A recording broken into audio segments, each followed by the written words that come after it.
And there's the whistle from Michael Oliver. I must say it's a lovely thing to do that, isn't it? I know many clubs do it, but I've been here many times when Manchester City have done it, and I think to have a nod to Chelsea as well as the much loved people that have been lost from the Manchester City family is a great gesture and thing to do. Yeah, and of course a cheer in the stadium for Ricky Hatton as well, who was obviously a big Manchester City fan. It was very warmly received. It was. So this is the first match of 2026 here at Manchester City's stadium. This is the year that they hope to win back the Premier League title. And it'll all be Blue Moon if they're able to squeeze past Arsenal. Aston Villa currently in third place in the table, and Chelsea returning to the field for the first time since Enzo Maresca's departure was announced on New Year's Day. Out with the old and in with Callum McFarlane. Quite possibly the only time that he will have a match as the interim head coach of Chelsea with Liam Rosenior. The talk seems to be that we may well have that confirmed in the next 24-48 hours. But there is the whistle to begin the match from Michael Oliver. It's Chelsea who get us underway. Ball played back towards the edge of the Manchester City box. There is Rodri, who is back in the starting lineup for Manchester City for the first time since October the 5th. And Manchester City, after going through goalkeeper Donnarumma, attacking down the left-hand side, but Chelsea deal with it and play it back to Jorgensen. Philip Jorgensen, who's playing in goal, just his 6th appearance of the season with Robert Sanchez out with a muscle problem. Manchester City's team in full. Donnarumma in goal, Mateus Nunes, Ruben Dias, Josko Gvardiol and Nico O'Reilly. Then Rodri with Bernardo Silva and Tijjani Reinders, Shirky, Phil Foden and Erling Haaland. And Chelsea, as Manchester City go back to Donnarumma, who is all in pink in the goal to our left, just playing the ball out to Ruben Dias, who is being pressed back down into his the right back area. And indeed the ball was out of play for a Chelsea throw. Chelsea have got Jorgensen in goal, Achampong, Chalobah, Badiashile and Gusto. Then Reece James and Enzo Fernandez, Estevao, Cole Palmer, back at his old club, Pedro Neto and João Pedro. And Chelsea, blue shirts, blue shorts, white socks. Manchester City here, sky blue shirts, white shorts and sky blue socks. And Chelsea with the ball on the edge of their own penalty area. Chelsea, who've won just 2 of their last 9 matches, won just 1 of their last 7 in the Premier League. With the earlier results, they've slipped down a place in the table to 6th, and it just feels it is an unsettling period. He'll know what it's like, is he, when a manager changes? Yeah, it is unsettling, but staying true to the processes, the club methodology. And I'm just looking at the 2 managers down in the technical area, and put yourself in the shoes of Callum McFarlane next to, he's roughly 5 metres away from Pep Guardiola, arguably one of the greatest managers of all time. And it's just such a positive experience for a young English coach. Yeah, 40 years old he is, Callum McFarlane, been involved at various academies, including, of course, Manchester City, where he was, for a period of time, as you were saying, as an assistant coach. When he was asked by our colleague John Southall if he knew Pep Guardiola, his answer was a swift, "No, I don't. He was here for 3 years." Bernardo Silva just is deflecting the ball out. So it's a corner to Chelsea. First corner of the match, is he? Yeah, Reece James trotting over to swing this one in. I think we've all seen the quality of Reece James this season. Just taking his time, spotting the ball. Cole Palmer up close. Might work it short, perhaps. Yep, James to take this. So it's down to our left-sided corner for Chelsea. Manchester City won both matches between the sides last season. In fact, Chelsea haven't beaten Manchester City since the Champions League final. In comes the ball, flick on the near post from João Pedro. Then it's the whistle from referee Oliver, because Donnarumma's ended up on the ground, presumably being blocked. That's what you would have to take from that, and it's a free kick to Manchester City. Yeah. And Michael Oliver just having a chat. Yeah, lots of players around Donnarumma, as we all know. Crowding the goalkeeper is fashionable, and it works. Flick on at the near post, almost comes off for Chelsea. I think it was João Pedro, wasn't it, leaning into him. He did have a chat, Michael Oliver, with Trevor Chalobah as well as he walked past. So Manchester City 0, Chelsea 0, and Chelsea, Callum McFarlane making 5 changes. Manchester City 3 changes from their very entertaining, I felt at least, 0-0 draw at Sunderland on New Year's Day. I would absolutely agree with that. It was one of the best 0-0s I've ever seen. Yeah. A superb game. It was, and how Manchester City weren't able to find a way through. I think it was 53 touches, wasn't it, in Sunderland's penalty area, and yet not able to score a goal. Manchester City lose possession. Mateus Nunes. Now they bring it forward with Reece James operating again in the midfield role. No Caicedo for this match after his latest suspension, as Gusto then goes back to Badiashile, who's one of those 5 players who's come into the team. James, Badiashile, João Pedro up front, and Pedro Neto. Jorgensen, long pass for him. It's Gusto who's on the chase, but Donnarumma's out of his penalty area and is able to head it down on his knees to Nico O'Reilly. I had the makings of a possible goalkeeping assist there from Jorgensen. I know Gusto made a really dynamic, powerful forward run in beyond Diaz. Donnarumma's start position was good and he was able to clear it. Yes, an Ederson style. Yes. To hark back to that Manchester City goalkeeper who had hit passes like that. He had more than the odd assist, didn't he? As Phil Foden is very firmly challenged in centre field, and the ball comes back for City on the right hand side with Shirky, who drifts infield, left-footed pass through the middle, which is chested down inside the penalty area by Reinders, comes out to Bernardo Silva, who's on the right hand side, but the whistle is gone. Well, the flag's not up, unless it was up and went down. Must be offside. Could have been Reinders on the initial first ball across. Reinders. Or a handball. There we go. Yep. Handball Reinders, but that is why Reinders is playing. It's interesting, he's set up on the left with Foden and Bernardo Silva central midfield alongside Rodri, and I think it's to overload the central areas, and he's proven in recent weeks, Reinders, that he can make some really attractive forward runs and cause teams a lot of damage in the final third. Yeah, interesting that, isn't it, this Manchester City lineup? I wasn't sure, I have to confess, Izzy, when I was writing it down, and it is sort of Reinders and Bernardo Silva in that central area. It's almost like Foden and Haaland as a front two almost. Yeah, well, when they set up for kick-off, Chelsea had kick-off, Cole Palmer knocked it back to the keeper, Reinders was on the left wing, and then Foden and Bernardo were central. But do you know what, this is just what Manchester City are all about, the rotations, and they do like to look to pack out the middle area of the pitch, get the likes of Foden, Rodri dictating the play. Yeah, and in saying that, as you're speaking, is he watching Foden on the ball there from a position where he was right up alongside Haaland. Next thing, he was almost part of the back line, and now he's carrying the ball forward. Foden gives it out to the right-hand side, and here is Shirky. Ryan Shirky, 2 goals in his last 4 appearances for Manchester City. They have been motoring cross from the left-hand side from O'Reilly, but it's straight into the gloves of Jorgensen, who's able to catch that quite comfortably. Yes, before the draw against Sunderland on Tuesday night, they had gone win since the defeat against Bayer Leverkusen here in the Champions League, which is one of only 2 defeats here in their home stadium all season, and indeed in the Premier League have won the last 8 matches here at the Etihad Stadium. So only 2 defeats, they've won the rest of them.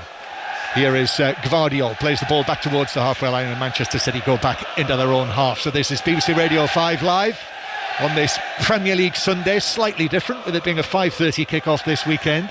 Ball played down the left-hand side, it's pulled back by O'Reilly at the edge of the area. Haaland with a touch into the box, but that's cleared away by Chalobah on the slight stretch with his right foot up towards the halfway line.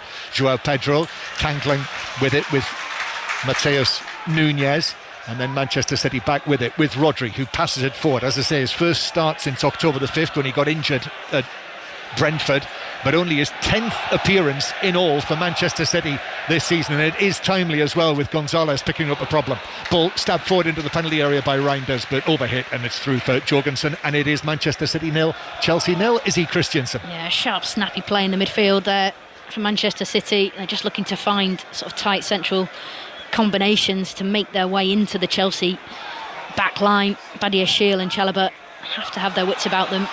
Ball swept forward down the right-hand side for Palmer, but the flag quite rightly goes up because Palmer was a good 3 or 4 yards probably beyond the back line. So it is 0-0 here and Manchester City getting things going again from the back already. I hope you were listening earlier. What a thrilling finish to the commentary at Craven Cottage, listening to Ian Dennis and Mark Schwarzer, with first Gakpo making it 2-1 to Liverpool, and then Harrison Reed scoring in the 7th minute of added time. So Gakpo in the 4th minute of added time, Harrison Reed in the 7th, and it finished Fulham 2, Liverpool 2. And Harrison Reed, I hope we hear from him later. I would have to doubt that he'll score a better goal than that in his entire career. He's scored a lot of good goals, Harrison Reed, I must admit. Here's a ball into the penalty area for Reinders, who chests it down and is forced to take it out into the full-back position. Then a ball into Shirky, who's appeared over on the left-hand side now. He gets it back. Shirky's attempted ball in, that's blocked, and then back towards Gvardiol. Manchester City knocking it around. There's Rodri.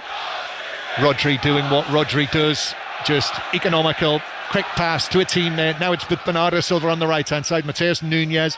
Chelsea having to work here without the ball. Bernardo Silva drifting in. Then Phil Foden scoops one for Bernardo Silva, but it's watched behind by the stand-in left-back Gusto, and it is a goal kick to Chelsea. So yes, Fulham 2, Liverpool 2, Everton 2, Brentford 4. Newcastle winning 2-0 against Crystal Palace. It finished Tottenham 1, Sunderland 1, and in the lunchtime kick-off, Leeds 1, Manchester United 1. But it would appear everyone talking about those Ruben Amorim quotes. If you've just switched on, if you've just got back into your car, Ruben Amorim talking about how he's a manager, not a coach, and repeatedly underlining the fact that he's got 18 months left on his contract. So we will look out and try and find you those quotes, but it'll be a talking point for 6:06 later with Robbie Savage and Chris Sutton. That is certain. 0-0 here, with Shirky wriggling away forward of the centre circle. Then the challenge comes in from Reece James. Shirky goes down. I'm not sure how much contact there was there. Reece James turns and has the body language of an innocent, but Michael Oliver's given the free kick to Manchester City, and this is less than 25 yards out, just right of centre, is he? Yeah, it's good position for City, but Cherki picking the ball up centrally, drifting away from Enzo Fernandez initially, and that was a foul. But then it was Reece James who covers his midfield partner and then causes the foul. In a good position here.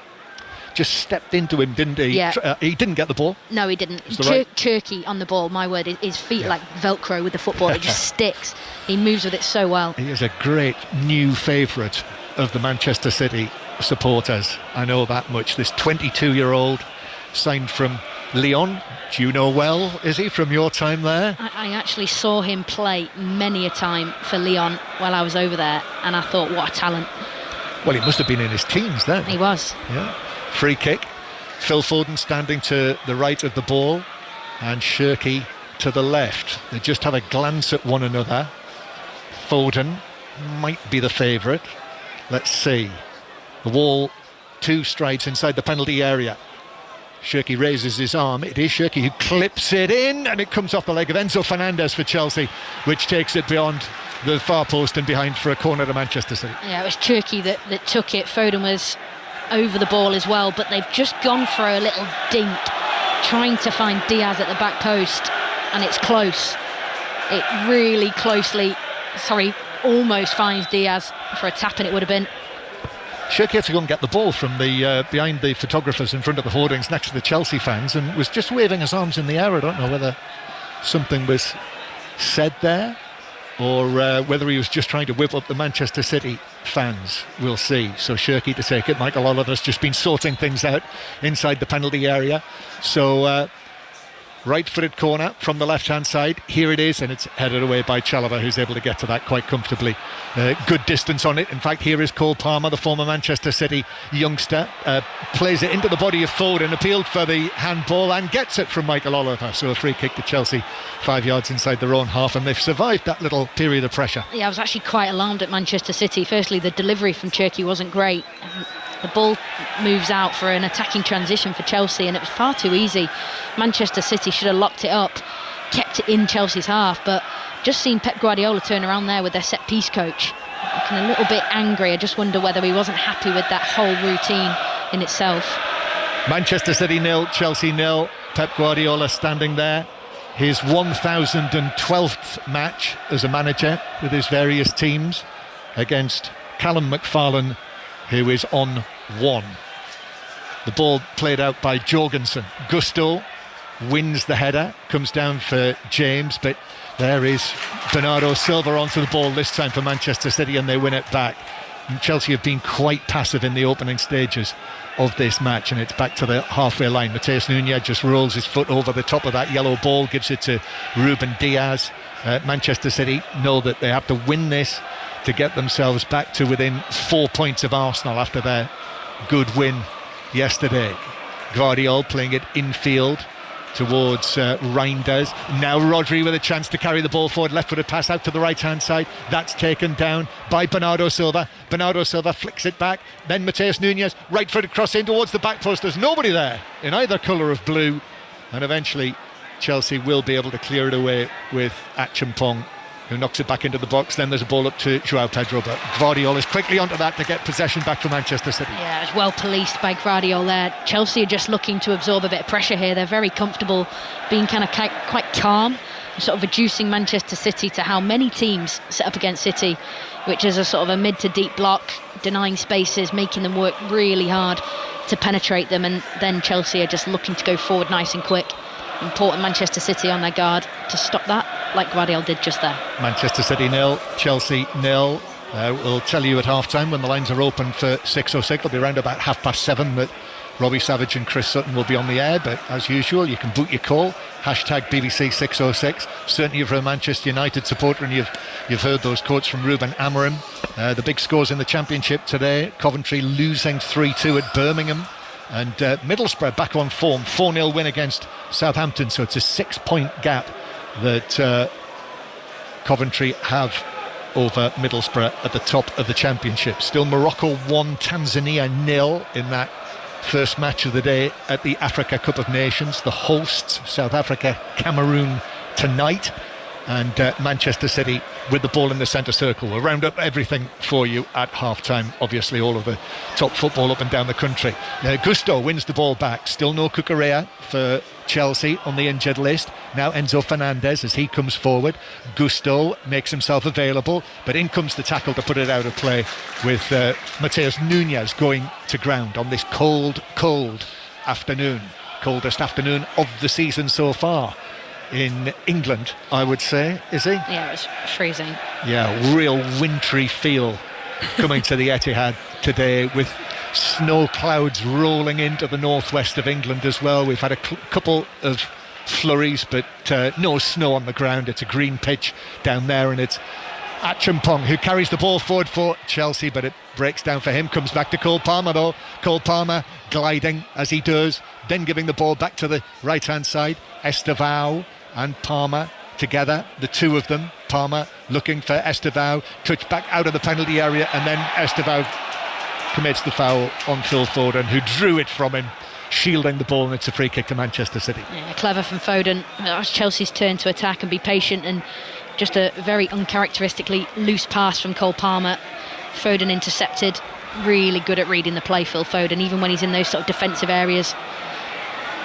Talking about Rodri, a rare start for him this season. Similarly, really, with Palmer and Estevao in the side together. You know, there's real potential for excitement with those two on the pitch together. Cole Palmer, just his 11th appearance this season for Chelsea. Yeah, I was interested to see who Callum McFarlane picked to play in these wide areas, because I think that's the area where you can get at Manchester City.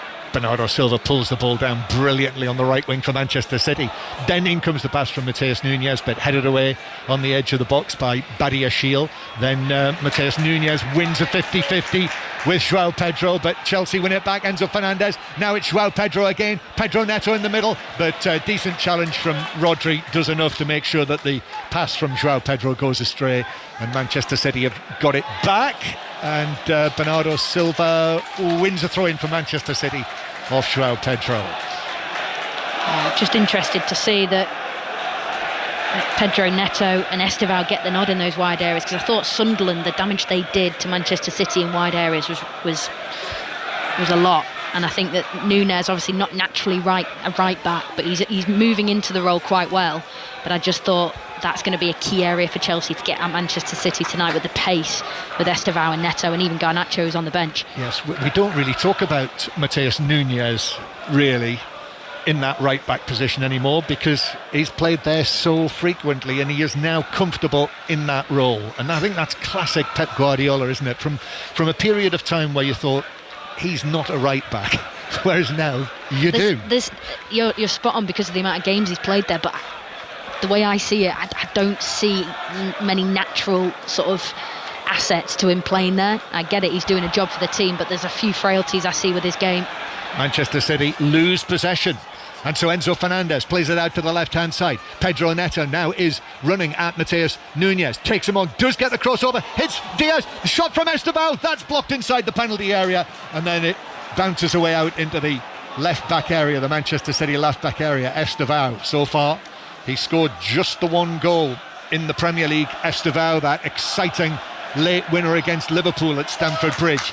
Chelsea played again towards the edge of the Manchester City box, but it is dealt with and then cleared away. Long downfield from Mateus Nunes. What a pass that is. Reinders is onto this. Chelsea struggling to get back. Haaland through the middle. The pass comes all the way across to Foden. Takes it down brilliantly. Dancing, and shoots wide. Left foot.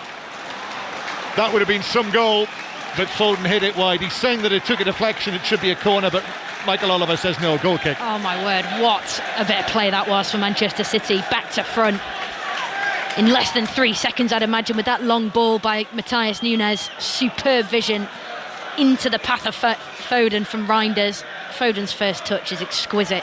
Sets himself, you think it's going to nestle into the back of the net, just goes wide. Cracking move.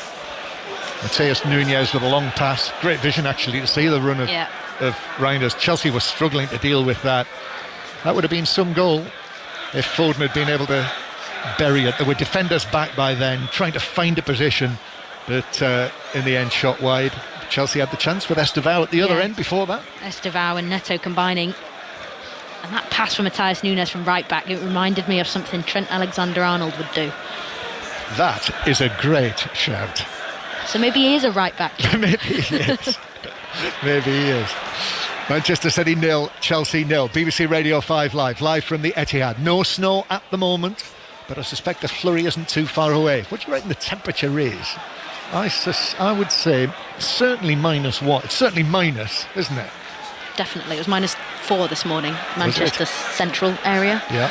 Probably much colder in your neck of the woods, John. Well, it certainly felt it. Ball comes back towards the halfway line with Gvardiol, who's being put under pressure by Palmer and is able to stand up to that and play it back to Diaz. There's some talent out there on the field, isn't there? And you look at Palmer and Estevao over there. Bernardo Silva's on the ball now. Foden, Cherki, Reinders. Rodri. You must be talking into the billions, mustn't you? They must be worth over £1 billion, these players, if you've looked at their actual transfer value right now on the current market. Here's Diaz, he's not bad. Gvardiol, he lifts the pass over the top down the left-hand side. O'Reilly wins that header, then Cherki into the box. O'Reilly again, pulls it across the stretch away from Chalobah, rattling around inside the box. Fernandez is able to clear it away, comes out to the edge of the penalty area. Cherki is challenged there, and then it's cleared further away by Reece James. And then Estevao is stopped in his tracks by Gvardiol, who tackles it out of play for a throw-in to Chelsea. It's still 0-0 midway through the first half almost. Yeah, that was an excellent bit of defending from Chalobah. The cutback was on Manchester City. Nico O'Reilly getting forward, looking for that cutback to Haaland, who was lurking. Chalobah read it really well, intercepted it and cleared the danger. So 0-0 here at the Etihad. Morocco still winning 1-0 against Tanzania. It was another former Manchester City man, Brahim Diaz, Real Madrid, who scored that goal for Morocco. Comes back to the edge of the penalty area. It's passed forward by Gusto, then infield by Pedro Neto. Now Badiashile. Halfway inside his own half. City players all round him, up to Joao Pedro, but the referee's brought it back for a late challenge on Badiashile after he passed the ball away. So a free kick to Chelsea, 10 yards inside their own box. Yeah, I think Chelsea are very happy with just absorbing all the enthusiasm out of Manchester City's high pressure. It's Bernardo Silva just catching Badiashile late as he released the ball, an unnecessary challenge, and Chelsea just get the opportunity just to control the game a little bit more. So 0-0 and Chelsea with this free kick. mention the fact that Chelsea haven't beaten Manchester City since that famous day in Porto in the Champions League final, the All-English final, when Thomas Tuchel's team got the better of Pep Guardiola's Manchester City. The Kai Havertz goal. Reece James played in that match. Here he is, still playing for Chelsea. But since then, Manchester City have dominated affairs. Played 11, Manchester City have won 9, and they've drawn 2, and that's it. Ball played forward to Bernardo Silva on the edge of the penalty area, tried to bring it down, but Chelsea were able to clear. There was that excellent 4-4 draw between the sides back in 2023 at Stamford Bridge, as Joao Pedro wins a free kick centre field. Remember Cole Palmer's penalty deep into added time to make it 4-4, yes, which really forged his reputation, didn't he, as the ice-cold Cole Palmer. Manchester City playing it to Shirky in the centre circle, then to Bernardo Silva, twists and turns, left-footed ball across the box, and Badiashile just got up to head it away from Erling Haaland, who was pulling away in anticipation. The Haaland goes down, but Rodri plays the ball into the box, doesn't make the pass though to Reinders. It was headed away by Achampong. Manchester City have stepped it up here. Again, Reinders turning, left side of the box, turns again, but Achampong was able to keep an eye on the ball, was able to get a touch on it and put it behind for a corner to Manchester City. Yeah, it's good for Achampong there, the young right back, just marshalling Reinders. I'm sure he must have thought he might be up against Jeremy Doku today, but he's sort of got a midfielder in Reinders up against him 1v1, and Reinders was twisting and turning, and I'd love to see the reaction of Jeremy Doku on the bench to that. Go, hey, that's my job, I do the dribbling around here. Yes, I was with you, I thought Doku might well start today after the way that he played when he came on at Sunderland on New Year's Day, but he's on the bench. Corner then for Manchester City. Shirky, this is a high, deep one to the back post, a stretch for it by Rodri, who was way off the ground when he made contact with that, and in the end, whether his was the final touch or not, I'm not sure, but it's certainly behind for what is given as a goal kick, and it remains 0-0.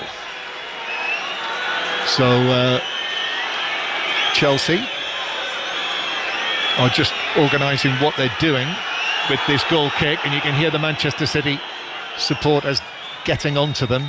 City did just, it's a thing to see, isn't it, when Manchester City sense that it is the time to step it up, step up the pressure, step up the pace. That's what they did, and I think this explains why Chelsea are just slowing things down. Absolutely, just picking who starts with the ball on that goal kick, taking their time over it. So Manchester City, who are attacking towards the end to our right, where the Chelsea supporters are, and their tiers, still not opened it's the north stand, isn't it, to our left, the new tier up there, which is is very close to completion. I walked around the stadium that way today, Izzy, just to see what it looks like outside, and the hotel there. What are your thoughts? Oh, hotel is massive.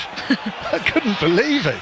I don't know how many rooms there will be in that, but plenty. So that will obviously service the football ground and the arena, which is over there as well. And when they open that top section, that's another 7,000 seats or so. So it'll be a 60,000 plus capacity here at the Etihad Stadium. Manchester City 0, Chelsea 0. City playing it with Rodri. Rodri for Reinders on the left-hand side. Lifts it over. Haaland with a header, but headed it wide. Defender went with him. Took a deflection, I think, as well, off Badiashile, who was jumping with him. That's what Michael Oliver says. It's a corner. Yeah, it's good play from City. Again, cutting through the Chelsea midfield very easily. And again, the two Chelsea centre-backs, Chalobah and Badiashile, they're marshalling Haaland really well. The sort of dinked ball in, floated in the air. Good jump from Haaland. Badiashile defends it well. Yep, defended it well, because when Haaland is rising like that, not many are able to keep pace with his height. Corner then, Shirky into the near post, headed away, down and away by Chalobah, and Chelsea get there first in the shape of Cole Palmer. Palmer, though, loses it, and now it's Manchester City who attack again. Shirky, but Palmer tackles back and is fouled, and it's a free kick to Chelsea. Shirky's foul, free kick to Chelsea halfway inside their own half. Almost half an hour played, still Manchester City 0, Chelsea 0, and for Callum McFarlane, Izzy, so far, what do you think? Yeah, so far so good. 28 minutes in, he's remained very calm on the touchline. I've seen him drip feeding a few bits of information to the players, but he'll be happy. Game plan clearly includes a little bit of slowing the game down where necessary, when the ball's out of play, just to take away the enthusiasm of City, like I mentioned earlier. But yeah, so far so good for Chelsea. Yes, Callum McFarlane, who is wearing the Chelsea padded coat with the badge on the breast. Free kick to Manchester City, halfway inside their own half. But tracksuit bottoms, trainers, he's gone casual. I think probably when you are the interim, that is the wisest course of action, isn't it? That would be my choice as well. It's a little early to be pulling out the... Yes, the Pep Guardiola. Are we allowed to say brands? Well, you've said it. Free kick for Manchester City as Rodri is challenged and Haaland is complaining, I think, about an earlier incident. Rodri's okay, that's a relief. Quickly back to his feet, doesn't need any treatment. And a free kick to Manchester City, 7 or 8 yards inside the Chelsea half, was just caught as he was stretching forward by Reece James. And I think that's what the Manchester City players are saying. I think they're saying James has committed a few fouls now. Yeah, he's been really tenacious, really aggressive in that area of the pitch, that central role, alongside Enzo Fernandez, who's the two of them in there. You've got a similar profile in the way that they sort of really aggressive, the way they get up to the ball, they put pressure on, they win the ball back. Both really good technicians as well. Yeah, Reece James, who's having a very good season, whether he's at right back or in midfield. With things as they are, who knows what's going to happen over the course of the coming months, but you can absolutely write him into your England World Cup squad, Reece James, as Manchester City have the ball in the central third. Here it is to Shirky on the right hand side. It did amuse me when Gabby Logan pointed out on Match of the Day that over Christmas Manchester City had scored goals through Reinders and Shirky, Reindeers and Christmas Shirky. Here is Diaz carrying the ball forward, then Gvardiol with a pass, but that rolls into the penalty area, and Jorgensen has got the ball at his feet. Pep Guardiola, classic Guardiola there. It didn't quite come off, so he stomps away, turns to his right with that sort of heavy tread, slapping his feet down on the coaching area, now arms crossed, as Chelsea played up towards the centre circle. Joao Pedro, challenge, comes back for Chelsea. Shirky with the touch, taken on by Bernardo Silva. There are Chelsea defenders back. In fact, Enzo Fernandez working like mad, but Bernardo Silva's found Shirky. Now he has Rodri, lovely pass to Bernardo Silva, first time cross, headed wide in the middle by Phil Foden, and in any case the offside flag was up. I think that was probably against Bernardo Silva. It was, but again, I'm going to have to put huge plaudits onto the Chelsea back line. The way they get out in sync together as the ball goes backwards, they're right in line with each other, and the run from Bernardo Silva, he thinks he's onside, but he's not, because of how disciplined the Chelsea back four have been. Yeah, and of course they're missing Colwill with that long-term knee injury. Fofana, who's unwell, that's why he's not involved today. So it's certainly not your front-liners, is it, today, with Badiashile in central defence and Achampong having Cucurella missing today. So Gusto playing at left back, and Manchester City getting the ball back in the central third. Morocco have won, so the hosts are through to the quarter-finals. They have beaten Tanzania by 1-0. And they will be tough to beat. But it is knockout, and we'll see what happens. And as I say, South Africa against Cameroon later. South Africa, who will be playing in the opening match of the World Cup in the Aztec Stadium in Mexico in June. Here's Bernardo Silva. June and Mexico feels like a long way away as we sit here in the Manchester cold. We're looking forward to bringing all of that World Cup action to you in 2026. Mateus Nunes with a cross from the right hand side, headed away, and Shirky couldn't bring the ball down on the edge of the penalty area. It was headed away at pace. Ball won back though by Ruben Diaz against Estevao. Pep Guardiola like that, clapping his hands above his head for that tackle by Diaz on Estevao. Now Shirky's away down the right hand side, up against Gusto, but his ball into the penalty area. He passed it straight at Reece James, who said thank you very much. And Chelsea have got it back in their own left-back position, where Gusto is taking his time to clear, but he does. And then Diaz heads it forward. We'll have more reaction at half-time to the earlier games, by the way. I'll let you know in a moment who we'll be hearing from. Ball goes back to Jorgensen, and the Chelsea goalkeeper is able to pass it out. And Achampong's ball forward is onto the head of Gvardiol. Manchester City come again. Still 0-0 here. Now Diaz steps forward from the halfway line. The Manchester City crowd up the volume here. They know the importance of this game. It's a real test, this, for Manchester City in this title race. And with Arsenal winning, Manchester City and their supporters know that they have to do likewise to keep pace. Aston Villa currently in between them. Arsenal 48 points, Aston Villa 42, Manchester City 41. Foden, then back to Mateus Nunes. Now here again is Bernardo Silva on the right hand side. Bernardo Silva into Mateus Nunes. Now Shirky, little dummy on the ball, but it fell to Gusto, who's able to clear it away as he fell over on the edge of his own box. Yeah, if you split the pitch into thirds, every single player almost camped inside that end third, inside Chelsea's defensive block. It just looks like the Sunderland game. Manchester City against Sunderland, especially the second half, where Sunderland just defended so resolutely, so compact. Chelsea are just emulating that shape, and now they've got the opportunity to squeeze up the pitch and press high where they can. Yeah, but the Etihad Stadium, even though you can hear it, not matching the sound levels of the Stadium of Light the other night, which was something else. It actually reminded me of one of those big Champions League nights. Haaland in the centre circle, just squares it to Phil Foden, then everyone's off in a sky blue shirt, tearing forward.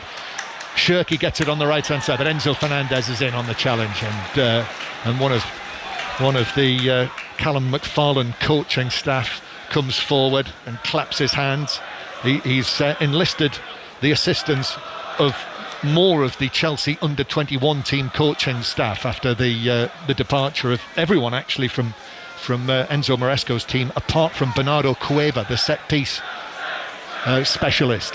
So Andy Ross and James Simmons are on the bench tonight with Callum McFarlane and the analyst Adam Keat, as he outlined the other day. Manchester City still in possession inside the Chelsea half, and that's been the way of it for almost the entire first period. They've barely got out of their own half, Chelsea. And now Bernardo Silva twisting. Malo Gusto still going, goes for the curler, but got underneath it and sent it over the top by maybe 2.5, 3 feet. Yeah, Gusto and Bernardo Silva dribbling at him, cutting inside, shifting the ball again onto his left, cutting back onto his right and going again onto his left, looking to work that angle inside the box. As he shifts his body shape, he looks to whip it far corner. It's actually quite far over the bar than the reaction of the crowd perhaps suggested, but it's a shot on target.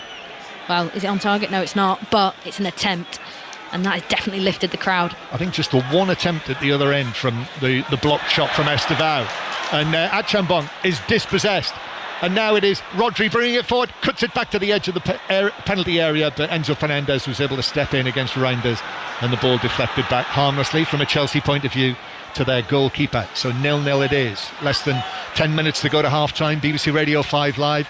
Listen as well if you're on the move, and in temperatures like this you'd probably be wise to be on the move via the BBC Sounds app, which if you've got a new device for Christmas, you need that for 2026. The BBC Sounds app, which is absolutely free, or at least for the price of your licence fee. And if you're listening in whatever way at half-time, we will hear Izzy from Harrison Reed.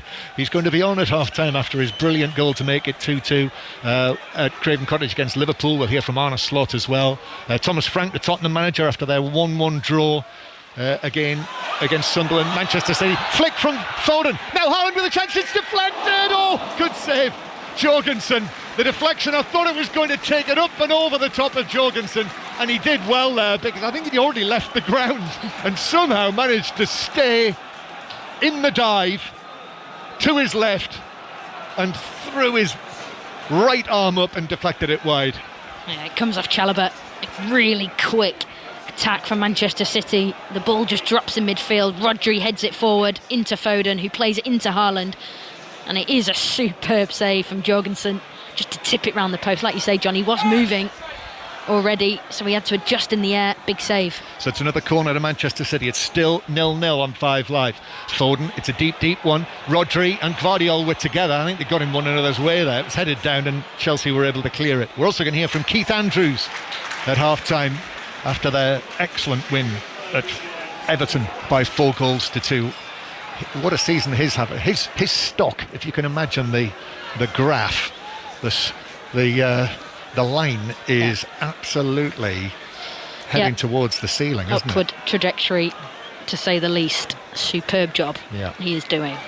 And as everyone, it's almost like a rule. As Chelsea win it back, but James stepped on the ball, O'Reilly nipped in. Now Rodri across to Haaland. Haaland onto his left foot, score! No, he doesn't, it hits the post and stays out. Well, it defied the laws of physics. How did that now end up in the back of the net? Wow. It hit the inside of the post and bounced out at a crazy angle across the face of goal and away. I don't know how I'm expected to summarise this one, John, because the ball comes out to Haaland on the right-hand side of the box, inside right. He classic fixes the ball onto his left. It's the most sumptuous strike inside of the post. It just glances across the face of goal and just goes back out. The whole crowd thought that was in the back of the net. Well, the whole crowd, commentator, summariser. All of us. All of us. But I mean, with the trajectory of it, he hit it, left footed, it was curling in. It hit the inside of the post, yet didn't hit the inside of the post and go in. Did that fall into the file of he hit it too well? Quite possibly. Could be one for the great glossary of football commentary. The Commentator's View podcast has had a little rest over Christmas, but I might make a note of that, Izzy. As Manchester City come again through the middle.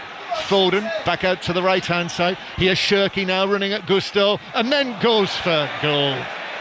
He was looking to catch out Jorgensen, but blasted it from the angle well wide of the top right corner and into the Manchester City fans just next to the Chelsea fans. There's a line of orange and yellow jacketed stewards who've almost all got their hoods up in these cold conditions, and it's a goal kick to Chelsea, 0-0. I hope those are padded jackets, by the way.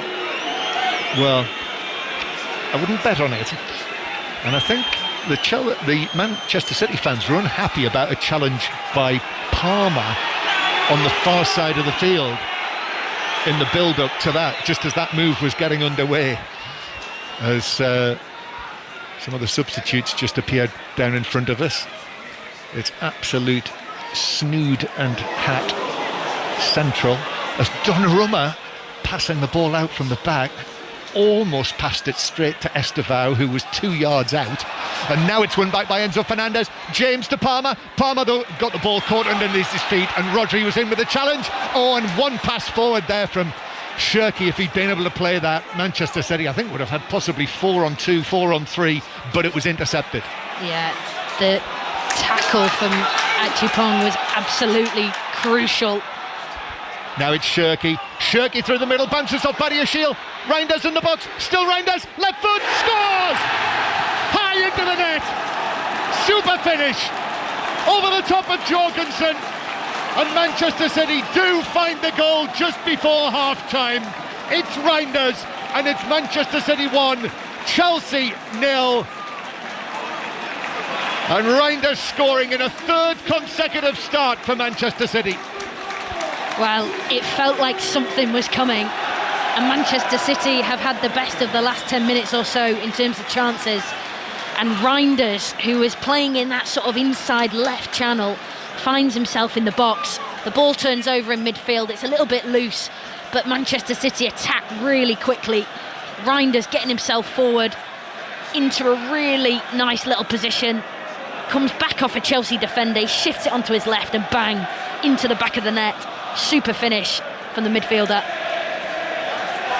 Yeah, caught that beautifully on the left foot from the angle.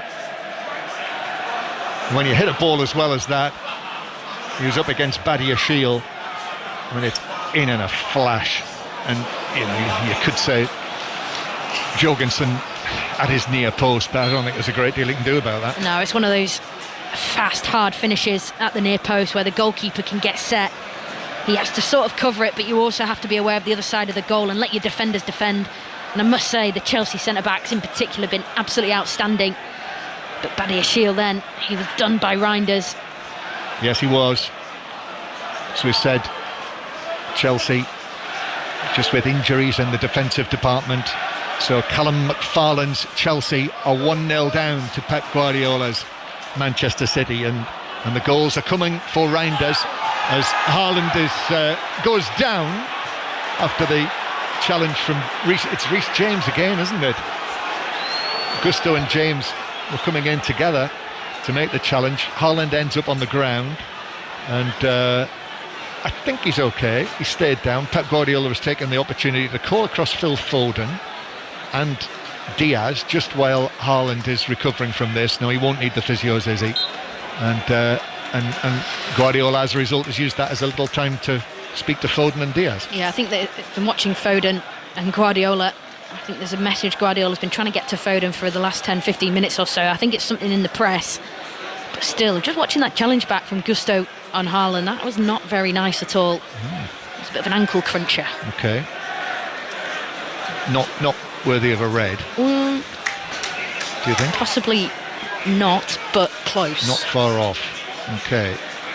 The goal coming in the 42nd minute, incidentally. Chelsea, who have received this season 7 red cards, and that includes one to Enzo Maresca, I should point out, so one for the manager, but even so, 7 red cards this season. Do you know how many Manchester City have had red cards this season? None. The answer is 0. Yeah. Correct. Here's Haaland playing it through. 2 minutes of added time. Manchester City are looking for a second goal here. Cherki on his right foot. Challenge came in on him. Comes back to Reinders. Reinders flips it over the top to the right hand side. Bernardo Silva. Some Manchester City fan to my left shouts, "Go on, son." But defender Gusto got there first. Don't know whether Portuguese respond to that. Go on, son. I'm sure he's heard it many a time in Manchester. Yes, time he's been here. Bernardo Silva is virtually a Mancunian now, isn't he? Been here since 2017. So 2 minutes of added time, which we're into. Manchester City leading through the Reinders goal. So that is now 5 goals for Manchester City for Reinders. And we were there commentating on the first match of the season for Manchester City when they won 4-0 at Wolves. Reinders scored on his Premier League debut, and he played so well in that match, didn't he? If you remember, Izzy. Yeah. And we were talking about he's going to bring goals from central midfield, but then didn't until these last few weeks. So as I say, that's 3 goals in his last 3 starts, so 3 in his last 4 appearances, and he took that one brilliantly. Cherki playing it in field to Diaz. 1-0 Manchester City. Guardiola helps it into the path of O'Reilly, opens up for him, crosses deflected behind the near post, and it is a corner to Manchester City in added time. Just see Manchester City here. They've been, by their standards on set pieces, they haven't delivered with the most quality, and they've also been a little bit vulnerable on the transition with the pace that Chelsea have got in their side. And I think that's why Pep Guardiola's been very animated in and around these set pieces that they've had. He's been a little bit unconvinced by the way his side have dealt with the second phase. Let's have a little look at this one. As ever, he'll be wanting more, Pep Guardiola.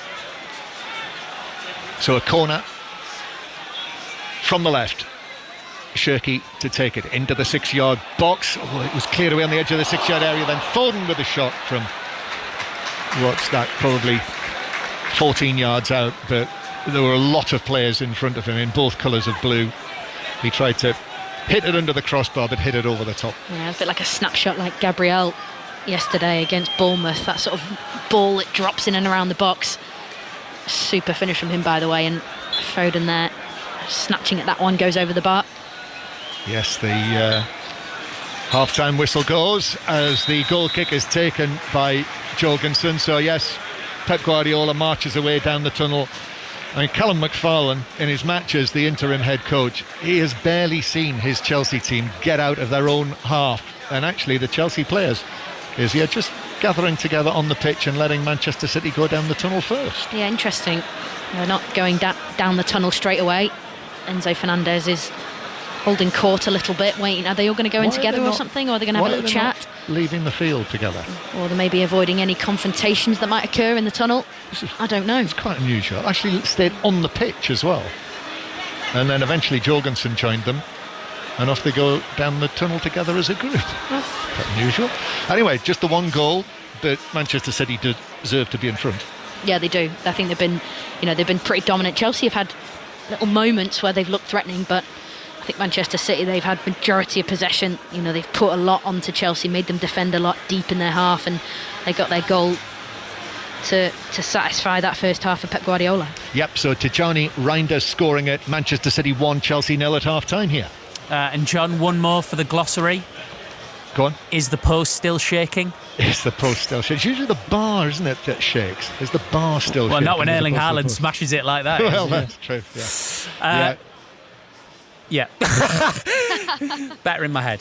Thanks, guys. We'll be back for second half commentary. Manchester City lead Chelsea by 1-0. The lines are open for 606 08085 909 693. Quick reminder of the Premier League scores. Leeds 1, Manchester United 1, Everton 2, Brentford 4, Newcastle 2, Palace 0, Spurs 1, Sunderland 1, Fulham 2, Liverpool 2. We will try and squeeze in Thomas Frank and Arne Slot and Harrison Reed and Ruben Amorim, Keith Andrews and Eddie Howe. We'll see how we go after the news with Bethan Holmes. The voice of the UK. This is BBC Radio 5 Live. The US Secretary of State says Washington's ready to work with Venezuela's remaining leaders if they make what he calls the right decisions. Marco Rubio insists they must end drug smuggling and let in US oil companies. He's been speaking to NBC. There's a quarantine right now in which sanctioned oil shipments, there's a boat and that boat is under U.S. sanctions. We go get a court order, we will seize it. That remains in place. And that's a tremendous amount of leverage that will continue to be in place until we see changes that not just further the national interest of the United States, which is number one, but also that lead to a better future for the people of Venezuela. Well, it's a day after the US strikes on the country's capital and the capturing of President Nicolas Maduro and his wife. Venezuela's defence minister says most of the president's security team were killed in the raid. Back here, in a man who died on Friday trying to save two people swept out to sea off the coast of East Yorkshire has been named as Mark Ratcliffe. His family have described him as a selfless hero. Humberside police have just named the other person known to have died as Sarah Keeling, who was 45. Her 15-year-old daughter Grace is still missing. Switzerland has transferred a further 35 patients to specialist burns units outside of the country as it struggles to cope with the scale of injuries from the fire early on New Year's Day. Earlier, a memorial service was held for the 40 people who died in Crans-Montana ski resorts. And the Met Office is warning of disruption to travel tomorrow morning. Amber warnings for more snow have been issued in northern Scotland. The rest of the UK could also see snow and ice. In 2025, we were here for the investigators. Gangster. They were stealing money from wealthy institutions. That was fair game. Murder, they wrote. He was a preacher, a good guy, but now he's dead. It has all the marks of a sort of like a proper horror film. And fame under fire. He is no longer afforded the right of a regular citizen. He is guilty until proven innocent. Get the best of 2025 with podcasts on BBC Sounds. This is 5 Live Sports with Steve Crossman. Listen on BBC Sounds. Manchester City 1, Chelsea 0, second half commentary on the way. I have a feeling this is going to be the story of the day. Not the scoreline at Ellen Road. Leeds 1, Manchester United 1. But the aftermath. Here is Manchester United boss Ruben Amorim asked if he feels he still has the confidence of those above him. Guys, to stop with that, and I noticed that you receive selective information about everything. I came here to be the manager of Manchester United, not to be the coach of Manchester United. And that is clear. I know that my name is not Tuchel, it's not Conte, it's not Mourinho, but I'm the manager of Manchester United. And it's going to be like this for 18 months or when the board decided to change. So that was my point. I want to finish with that. I'm not going to quit. I will do my job until other guy is coming here to replace me. Lines open then for 606 08085 909 693 with Robbie Savage and Chris Sutton. Hello, Chris. Hello, Steve. What do you make of that? I'm still trying to make head and tail of it, really. I mean, it feels like the weight of the job is maybe getting to him. I mean, want to hear from Manchester United fans.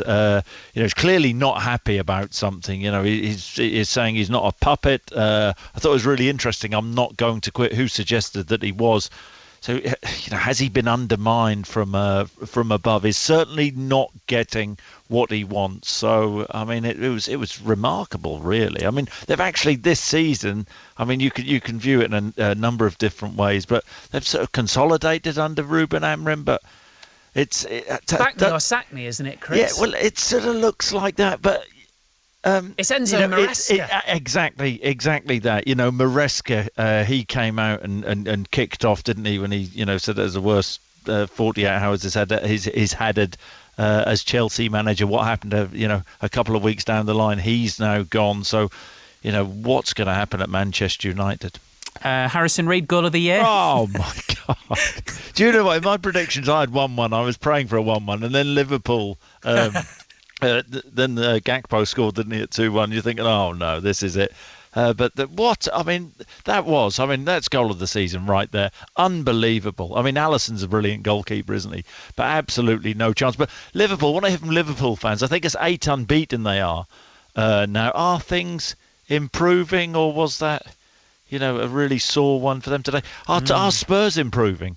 Under Thomas Frank, I mean, I'm not so sure they are. I think 13th this season. They were 12th at the same stage last season under Ange Postecoglou. Brentford, what a season they are having under Keith Andrews. If he's not careful, Chris, he's going to end up with a Chelsea job. He is, yeah. And just talking about Chelsea, all the noise is around Liam Rosenior, isn't it? Is he the guy that Chelsea fans really want, or if not, give us another name? And there's been a sacking in Scotland. I saw your clickbait tweet. Yeah, there has. Jimmy, was it clickbait? Jimmy Talleen has gone, the Aberdeen manager. Yep. They've got Rangers twice in a week. Aberdeen fans, who do you want as your next manager? And Celtic fans, Wilfred Nancy is still in his job. Are you surprised? 08085 909 693. Nice one, Chris. Have a good one. Cheers. Thanks, Steve. Chris Sutton and Robbie Savage on the way with 606 once we're done at the Etihad. Right, we've been talking about Harrison Reed's amazing equaliser, 97th minute after Cody Gakpo had just put Liverpool 2-1 in front in stoppage time himself. Reed's first goal in more than 2 years. Here he is. It felt nice off the foot, and then I was just praying it went in the top corner. To see it dip in, obviously circumstances as well. What an amazing feeling! I will tell you, I've been practicing in training. The boys know it. They've seen it as well. So just had to get my chance. I saw teammates surrounding you at the end, sort of shocked expressions on their faces. So maybe they've not been paying attention in training. No, I'm not sure they were shocked. No, to be honest, not known for scoring goals. But yeah, in training, I've been working hard on it. Every Friday with the boys, doing some bits, and obviously had to wait to get my chance, and you don't really dream of anything better than that, to be honest. So what a feeling. Now, opportunities have been at a premium for you this season. I'm assuming that wasn't what you were sent on to do. What was the message when you came on at 1-1? Yeah, keep it tight. Didn't go to plan. But no, it's football. It's about obviously coming on. Yeah, I knew I had to do a job to keep it tight, and it was kind of getting to the point in the game where if we were going to get a chance, then great. But if we could keep it to 1-1, then that would be superb as well. So yeah, didn't go to plan. Obviously they've scored and tried to get the boys going, and I thought we would get a chance. Usually do in games of football, but yeah, didn't expect it to come like that, and I didn't really have any other thought in my mind when it came to me. Kev's laid a nice ball off, one touch, and I just thought it was my chance. Match of the day to see that 10:30 BBC One. Harrison Reed with Stephen Wyeth. Let's get a Liverpool perspective. Here's Arne Slot with George Cummins. Just sum up how you feel. I think everyone in the stadium probably thought you won it, apart from Harrison Reed. Yeah, but if you follow Liverpool a little bit, I'm not too sure if everyone thought we would win it, because there are a few things that are constantly happening. One of them is that their first and only chance in the first half leads to a goal, and one of them is that we tend to concede if we are leading in the last few minutes of the game. What are the other things that you're not happy with? There are always more things which you'd like to improve, but I saw a team first half that controlled the game without creating many chances but hardly giving away anything at all. I think we had a similar chance like the one they've scored from with Cody Gakpo a few seconds before. And in the second half I saw the mentality you would want: 2 disallowed goals, heading a header on the bar, 2 goals scored, controlling the game. They had one chance in the second half, the chip on the bar, where we didn't really look good. That was all we conceded in an away game against a good Fulham team. So usually you would expect that that's enough, but not for us. That's Arne Slot. Tottenham's poor home form continues. Held to a 1-1 draw with Sunderland. That is 2 wins from 10 at home this season. Only Wolves have fewer victories. Here's Thomas Frank. We need to look at the performance. I think first half it looked like we clicked. I think first half really looked like a threat. So sometimes it's just that a little bit of confidence, 2-0 goal, then we run away with the win. I'm not in doubt of that. So I think there's definitely more positive in it, even that we're all disappointed we didn't get the win. And because you're talking of the positivity, I mean, there were boos again at full time. You said a couple of days ago that you shared the Spurs fans' frustration. Is that the same case tonight, or do you not think that was a fair reflection of the way your team played? I think as I said many times, is that I love the fans, how they backed us and pushed us throughout the 90 plus minutes, and I'm sure that they acknowledge especially the first half and a lot of good bit of play, and acknowledge the hard work and effort the team put out there. They're just disappointed like we are that we didn't get 3 points. Thomas Frank with Chris Wise. Igor Thiago scored a hat-trick for Brentford. They won 4-2 at Everton. They are 7th in the Premier League table. That's 14 for the season for Thiago. Only Erling Haaland has more. Here's Brentford boss Keith Andrews with Sarah Mulcairns. Keith, congratulations. A big win away on the road up to 7th with that. In terms of that performance, that must be very satisfying. Yeah, really pleased. Obviously the result, but in the manner and we performed, and real courageous performance I felt. I think you've got to come here. I think that's my first time to this stadium. I've been to Everton enough times to know what type of environment it can be. The manager they have obviously is hugely experienced, and it required courage today and personality on top of all the basics that I think we do really well in the main. So yeah, pleased with the performance. 2-0 victory for Newcastle over Crystal Palace this afternoon. Captain Bruno Guimaraes scored his 7th goal of the season. Here's Eddie Howe with Mike Minor. Eddie, that was pretty convincing by the end. Yeah, in the end I think it was, but it was a tough game, tight game. We always knew it was going to be. Games against Crystal Palace are incredibly difficult. Very, very pleased with the players, because that game was in the balance, and too many of those types of games this season we haven't come out with a win. So to do so, back-to-back wins, puts us in a much better position. You touched on it, the stat packs also touched on it, how trying to go back-to-back for only the second time this season, is that quite a big deal to you? Well, it is, because we haven't done it enough. When you look back at us in the last few seasons, we've gone on winning runs, and that's made the difference ultimately where we finish. So we need to try and find a moment like that in our season if we can. It's very difficult to do in the Premier League, especially this year more than any. It's been very difficult for a lot of teams to go on those types of winning runs that elevate yourselves. Aston Villa have done it, and a couple of other teams have done it, and we haven't, and we're seeking it. So today's a step forward. That's Eddie Howe. Middlesbrough, one of the big winners on a weather-interrupted day in the Football League. Borough thrashed Southampton 4-0 to move back up to 2nd in the Championship table. Ipswich's game at Portsmouth was postponed. They dropped to 3rd. Leaders Coventry's recent wobble continues. They were beaten 3-2 at Birmingham. Preston are up to 4th after winning at Bristol. City also wins for Millwall, Wrexham and Queen's Park Rangers. In League One, the top 3 all won. So Cardiff, the leaders, are still 3 points clear of Lincoln. Bradford 2 points further back in 3rd. There were only 2 games in League 2. All of the 3 o'clocks were postponed. MK Dons missed the chance to move into the top 3, throwing away a 2-goal lead to draw with Chesterfield.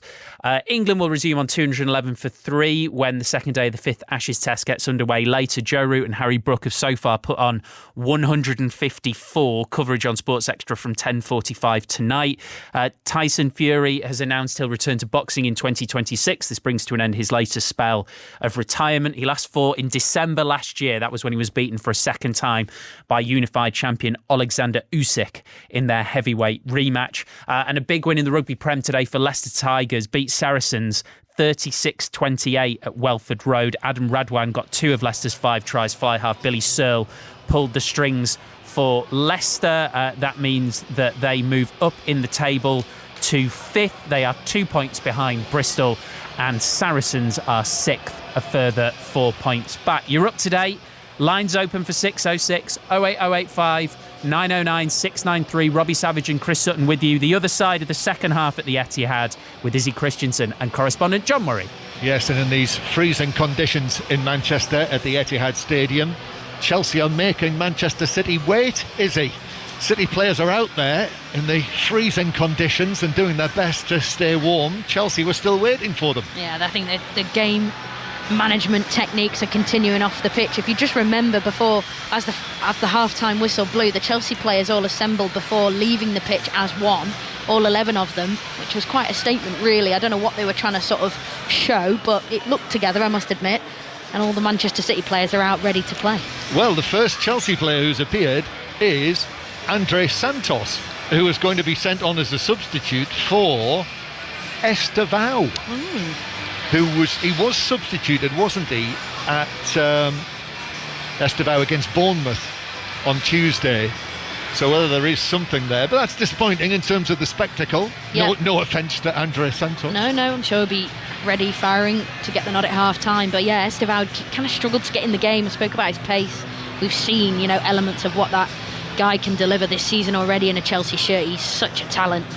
Yeah, let's see what Andre Santos can add to the game. And Andre Santos, the interesting thing about him is he was on loan at Strasbourg last season, so did well under Liam Rossigna, and here he is coming on at half-time.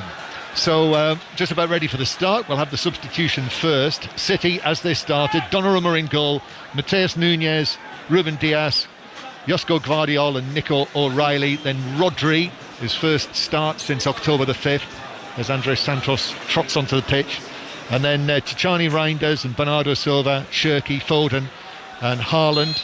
There's the whistle from Michael Oliver. Manchester City kick off, attacking towards the north stand end to our left in the second half. Bernardo Silva playing it all the way back to Donnarumma, and Chelsea with Jorgensen in goal because Sanchez has got a bit of a muscle problem, nothing serious, we are informed. At the back, Achiampong, Chalobah, Badiashile and Gusto. Then in midfield, Andre Santos, who's just come on, Reece James, Enzo Fernandez, Cole Palmer, Pedro Neto and Joao Pedro. Manchester City in the sky blue shirts, of course, this season with that diagonal white stripe across the front, white shorts, sky blue socks with the dark blue tops, and Chelsea in their first choice colours, the blue shirts, the royal blue shorts and white socks, and Chelsea going back towards the edge of the penalty area. If you weren't listening in the first half, Manchester City leading through the Reinders goal shortly before half-time, the well-taken goal from him as Mateus Nunes jumps on the far side. He's up against Andre Santos. It comes in field. Joao Pedro plays it back.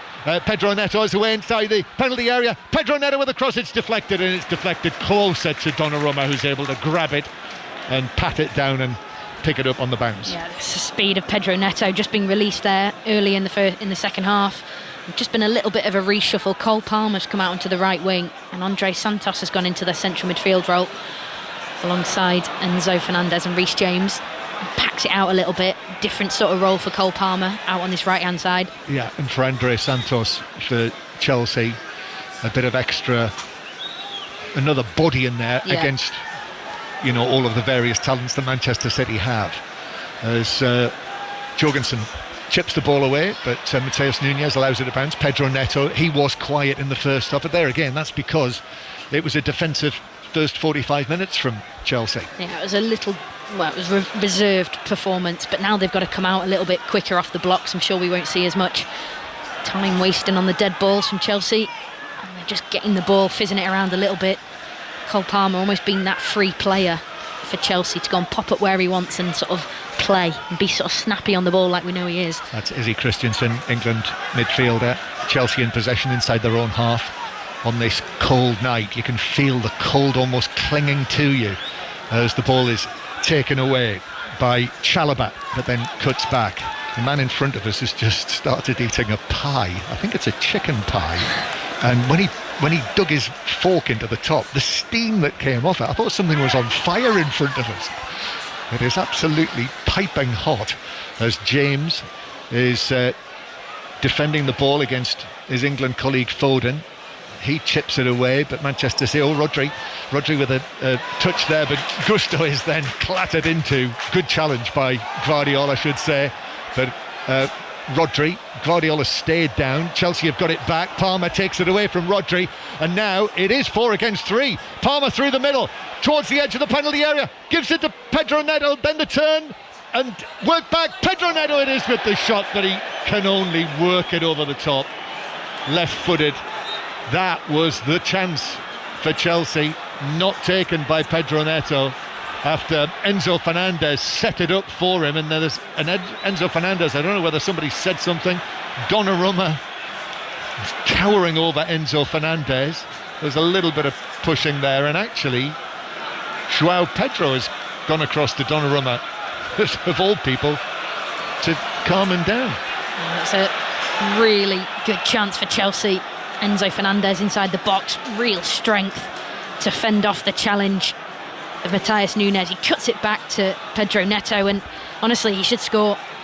He has to score there, Pedro Neto. He stands with his hands behind his head, knowingly that needs to nestle in the back of the net. But Chelsea have got a bit more about them in the second half, a lot more zip. And we've got a stoppage here, is he? Because Gvardiol, who was injured in that challenge, that good tackle that he put in, but he's hurt himself. So we've got to stop it. The conversation's still been going on with Donnarumma and some of the Chelsea players who've finally left him. Do you remember the other night, Donnarumma after the match involved with Luke O'Nien? Yes. In the aftermath of that match. There was quite a lot of involvement after that. There was a lot of involvement after that match. So Donnarumma, he's not a shrinking violet, is he? Did you have your binoculars for that one? What? In Sunderland? No, I watched it on you I watched it on the television. Oh, well, maybe not then. I watched you don't it on the need television. I didn't need my binoculars that night.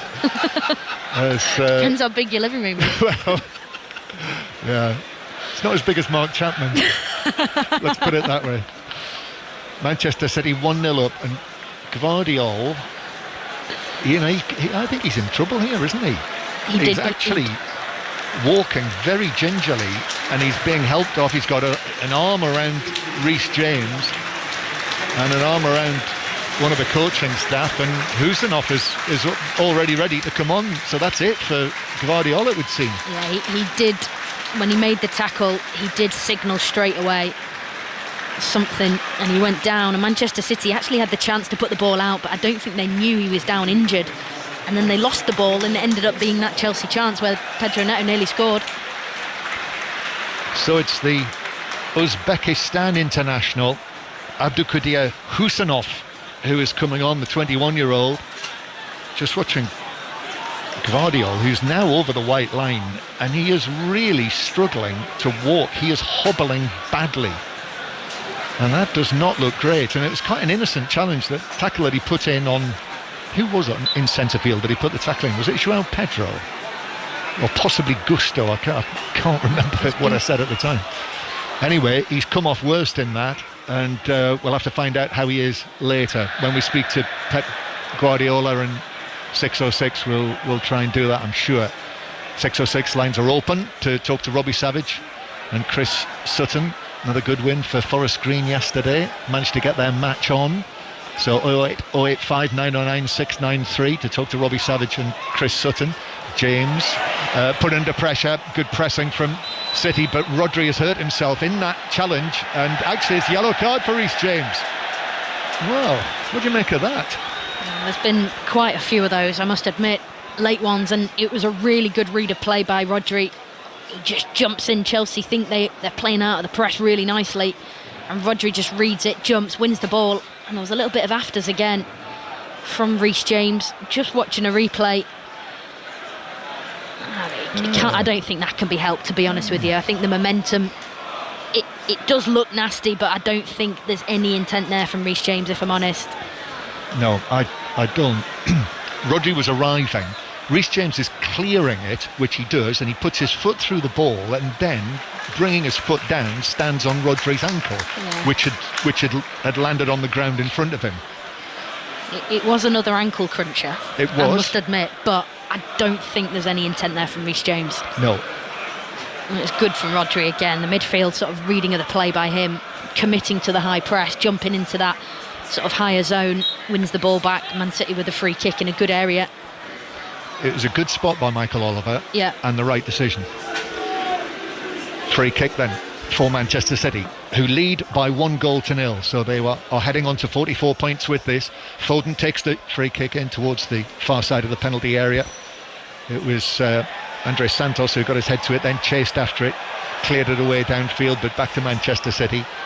So this win, were it to be a win, and it's fine margins at the moment, this would be 9 home Premier League wins in a row for Manchester City since losing their first league match here of the season against Tottenham, Thomas Frank's Tottenham. Manchester City can't keep the ball in with Cherki on the far side, so to throw in to Chelsea. And Callum McFarlane, the Chelsea interim coach, continues to watch on with his hands in his tracksuit bottoms pockets down there on the edge of the coaching area. This academy coach, really, that's what he is. Under 21 coach at the Chelsea Academy, as his Chelsea team come forward, and a foul by Diaz and a yellow card for Diaz as well. And then Mateus Nunes is shoving Pedro Neto, his Portuguese international teammate, over the top of João Pedro, who was the player who was blocked by Diaz, and which led to the free kick, is he? Yeah, classic defender. If the ball goes, the player doesn't, and if the player goes, the ball doesn't. And that was a very tactical block there from Ruben Diaz. He was nutmegged by João Pedro. He just manages to sort of get his body in the way and stop him in his traps, and he's feeling the effects of that, João Pedro. He's been quite quiet in this game, I must admit, but he's a player I do admire in terms of what his capability is. I don't think he's anywhere near hit his ceiling yet. No, just 7 goals so far this season, which does make him Chelsea's top scorer this season. 7 goals in all competitions. Chelsea are taking the free kick, but Haaland has nipped it back on the halfway line, and then the challenge comes in from Achimpong as Haaland was racing away round about the edge of the penalty area. He took a little bit of a risk there, Achimpong, the teenager, the 19-year-old, but made good contact, put it behind corner Manchester City. Yeah, it's a really important recovery tackle from Achimpong. Does really well, striding, length, quick to get back in contention with Haaland, and it's a pretty much a last-ditch tackle. He had to time that right, but he did. Corner to Manchester City from over there on the far side in front of the North Stand. Foden to take this, curling in, comes off the head of Chalobah, who was rising tallest, and it's up and behind the near post for a second consecutive Manchester City corner. And Phil Foden recovers the ball from in front of the ever-changing hoardings, 2 rows of hoardings behind the goal there, bounces the ball, places it in the quadrant. Chelsea players all gathered together at the near post, and Enzo Fernandez is just limping in there as well, but he's okay now, walks more smoothly. So Haaland at the back post, O'Reilly's in there as well, Husanov, who's just come on, there's wrestling going on. Foden takes it in towards the back post, and it's headed up and into the gloves of Jorgensen by Ruben Diaz, who arrived onto it twisting but didn't really get any power on it. It was a loopy header goalwards, wasn't it really, and a catch from the goalkeeper. Yeah, I actually thought Ruben Diaz maybe could have got a little bit more purchase on that header, but I think the trajectory of the ball might have lost it a little bit in the air. It was a good catch by Jorgensen. Very routine goalkeeping. Manchester City 1, Chelsea 0. Lines open for 6:06, which will be on the air at round about 7:30 tonight as Cole Palmer fouls Phil Foden, not for the first time. That's a free kick to Manchester City. So 08085 909 693, which is free to call from mobiles and landlines. You can text 85058, get your standard message rate, or get in touch, hashtag BBC 606. City take this free kick. O'Reilly goes back towards the edge of the penalty area. Sunday night, so there will be a match of the day tonight. Gabby Logan will have Gary O'Neill in the studio with Shay Given this evening, so that's BBC One tonight, or watch it anytime on the iPlayer. Just dropped my pen on the floor as Manchester City have Haaland breaking away from the centre circle. Haaland goes round Chalobah, still going into the box, but Chelsea defenders were there and were able to block it. There were 2 of them together. Gusto was one of them.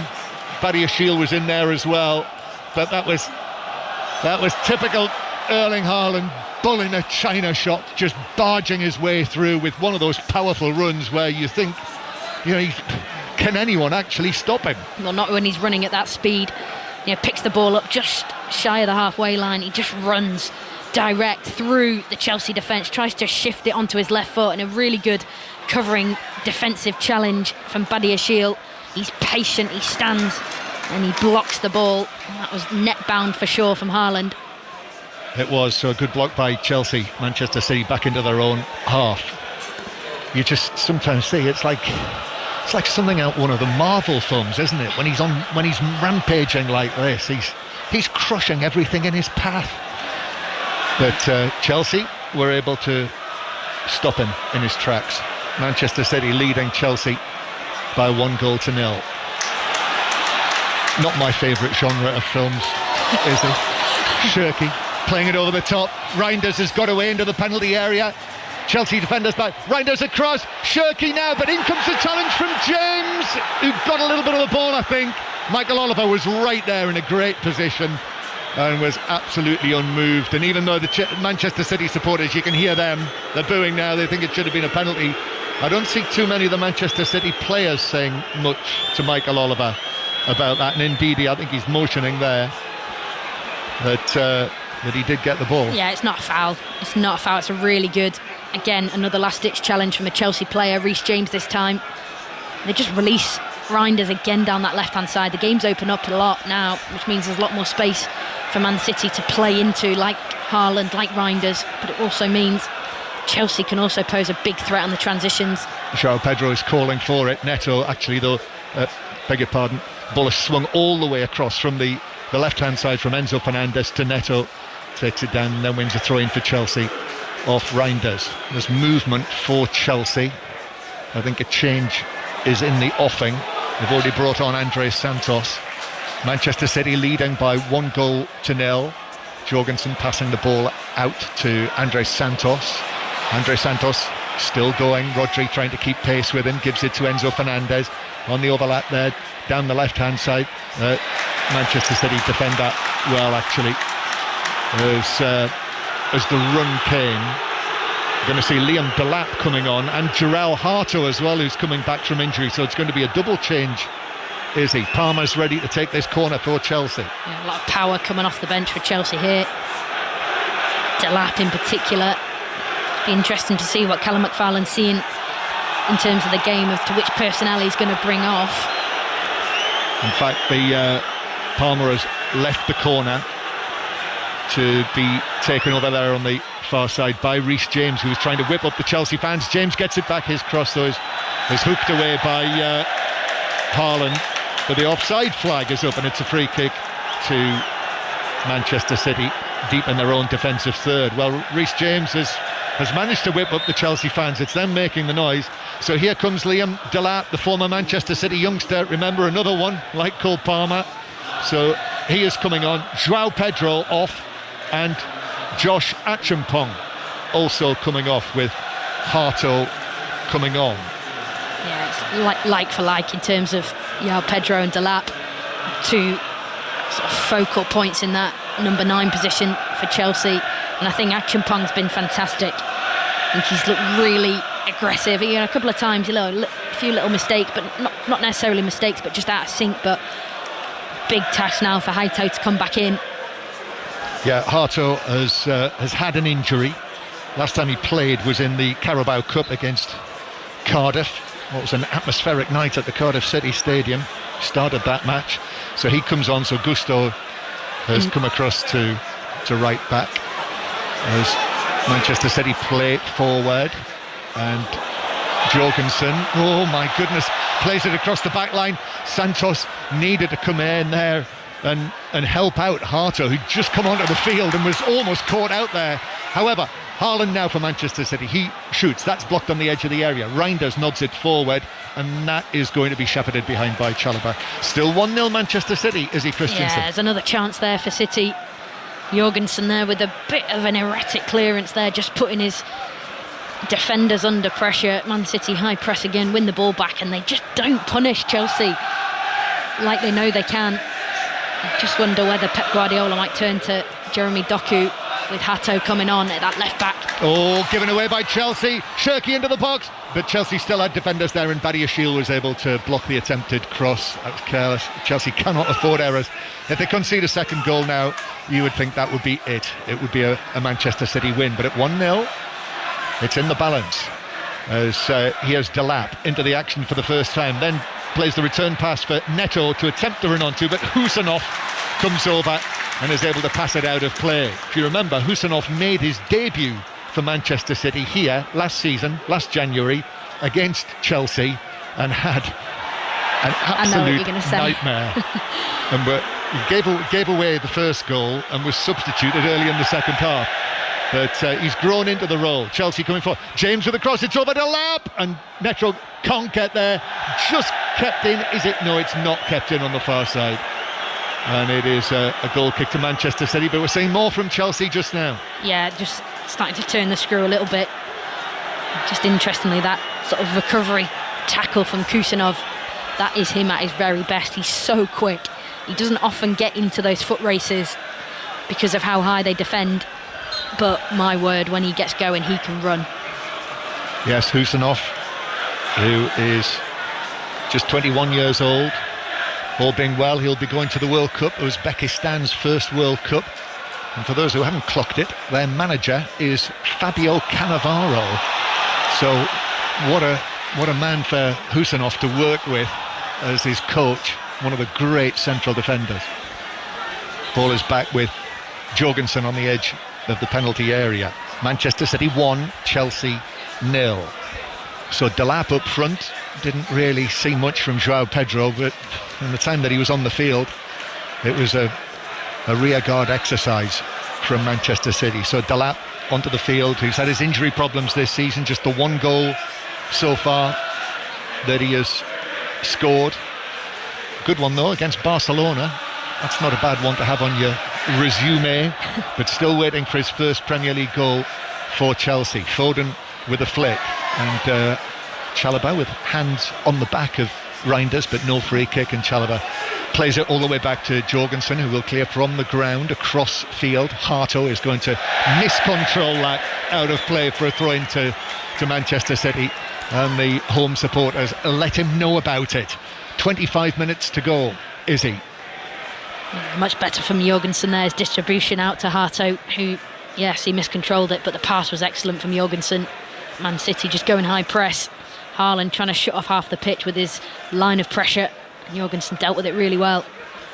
Manchester City with Mateus Nunes, who turns and plays it all the way back to goalkeeper Donnarumma, who is being closed down, but just waits until Pedro Neto arrives and then gives it to Husanov, playing as the left-sided central defender. His long pass for Bernardo Silva, but Andres Santos was able to win that challenge. Comes back to Jorgensen, who will pass it out to Badiashile on the edge of his own penalty area. You can see Badiashile puffing away his breath on the cold Manchester air.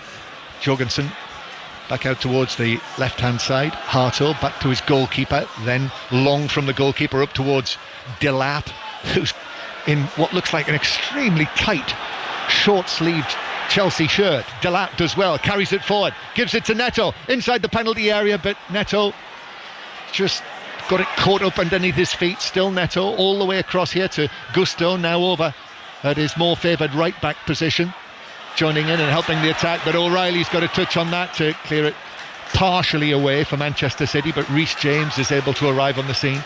The Chelsea captain just standing in front of the interim head coach Callum McFarlane, and Chelsea start again from the centre circle and actually go all the way back into their own half.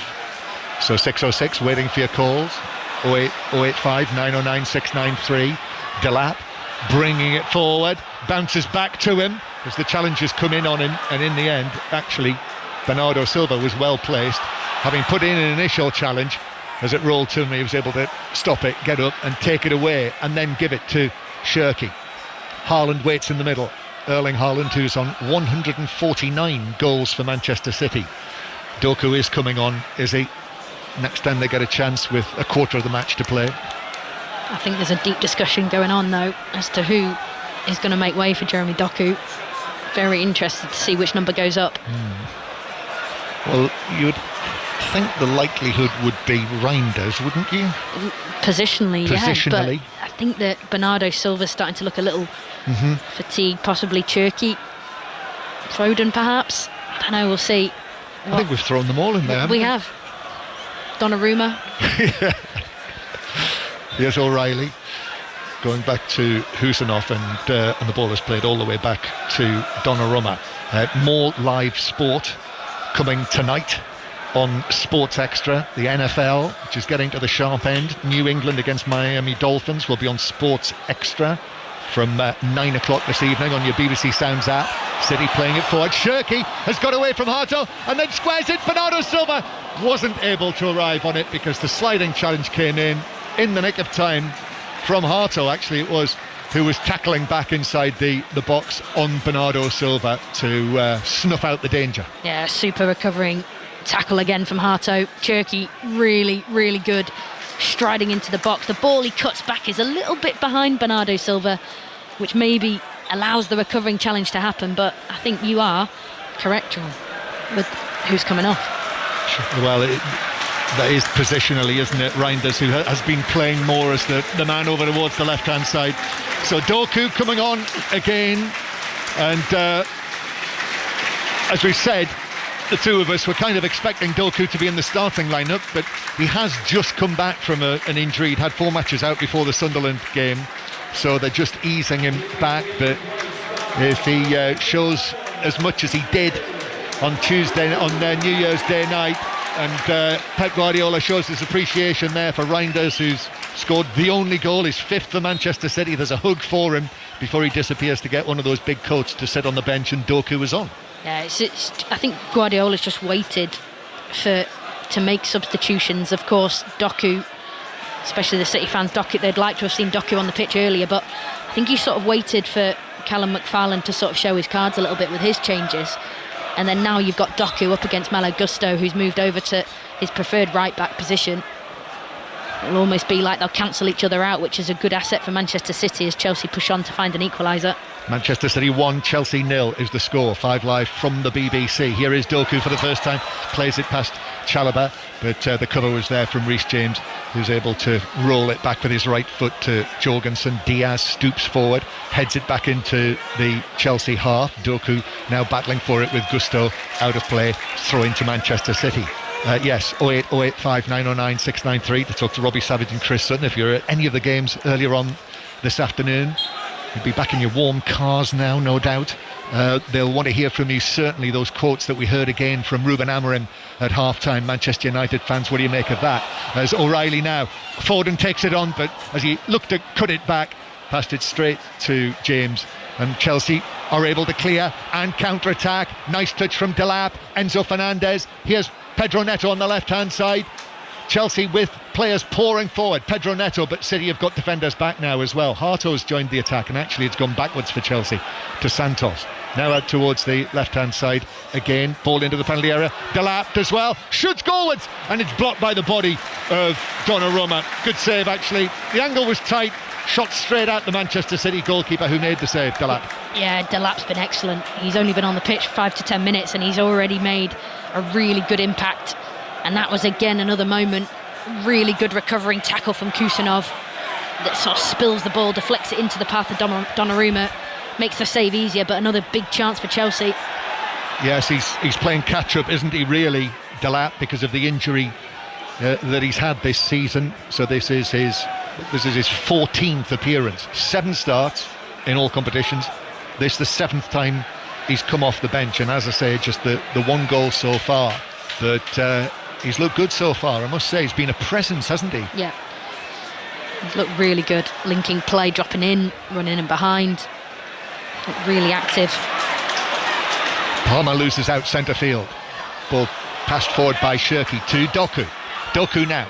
Doku inside the penalty area. Chelsea with 2 men there. Takes on Chalobah. Doku pulls it across, but there's no one there in sky blue. Reece James again, the player on the end of that cutback from Doku, as Gusto holds it up against Bernardo Silva, who's been able to keep it in even though he was down on the ground, and he worked it to Doku, and now it's Doku against Chalobah again. Still Doku in the area, looks to shoot, but it's blocked by Chalobah, and such was the ferocity of the shot that it very nearly set Chelsea away on a counter-attack, but City are back in possession in the central third of the field. But Doku already causing problems, is he? Yeah, really, that's exactly what Guardiola's instructing the players to do, is to feed it out here to the left-hand side for Doku. And that little tackle from Bernardo Silva, by the way, was very unorthodox, but it was so clever. The way he kind of spilled the ball into the path of Doku in motion while he was on the floor on the edge of the pitch. Very impressive. Yes, it was excellent improvisation, wasn't it, from Bernardo Silva. Nathan Ake is going to come on. He started against Sunderland, which was only his 2nd Premier League start of the season, and did have a little bit of a knee issue.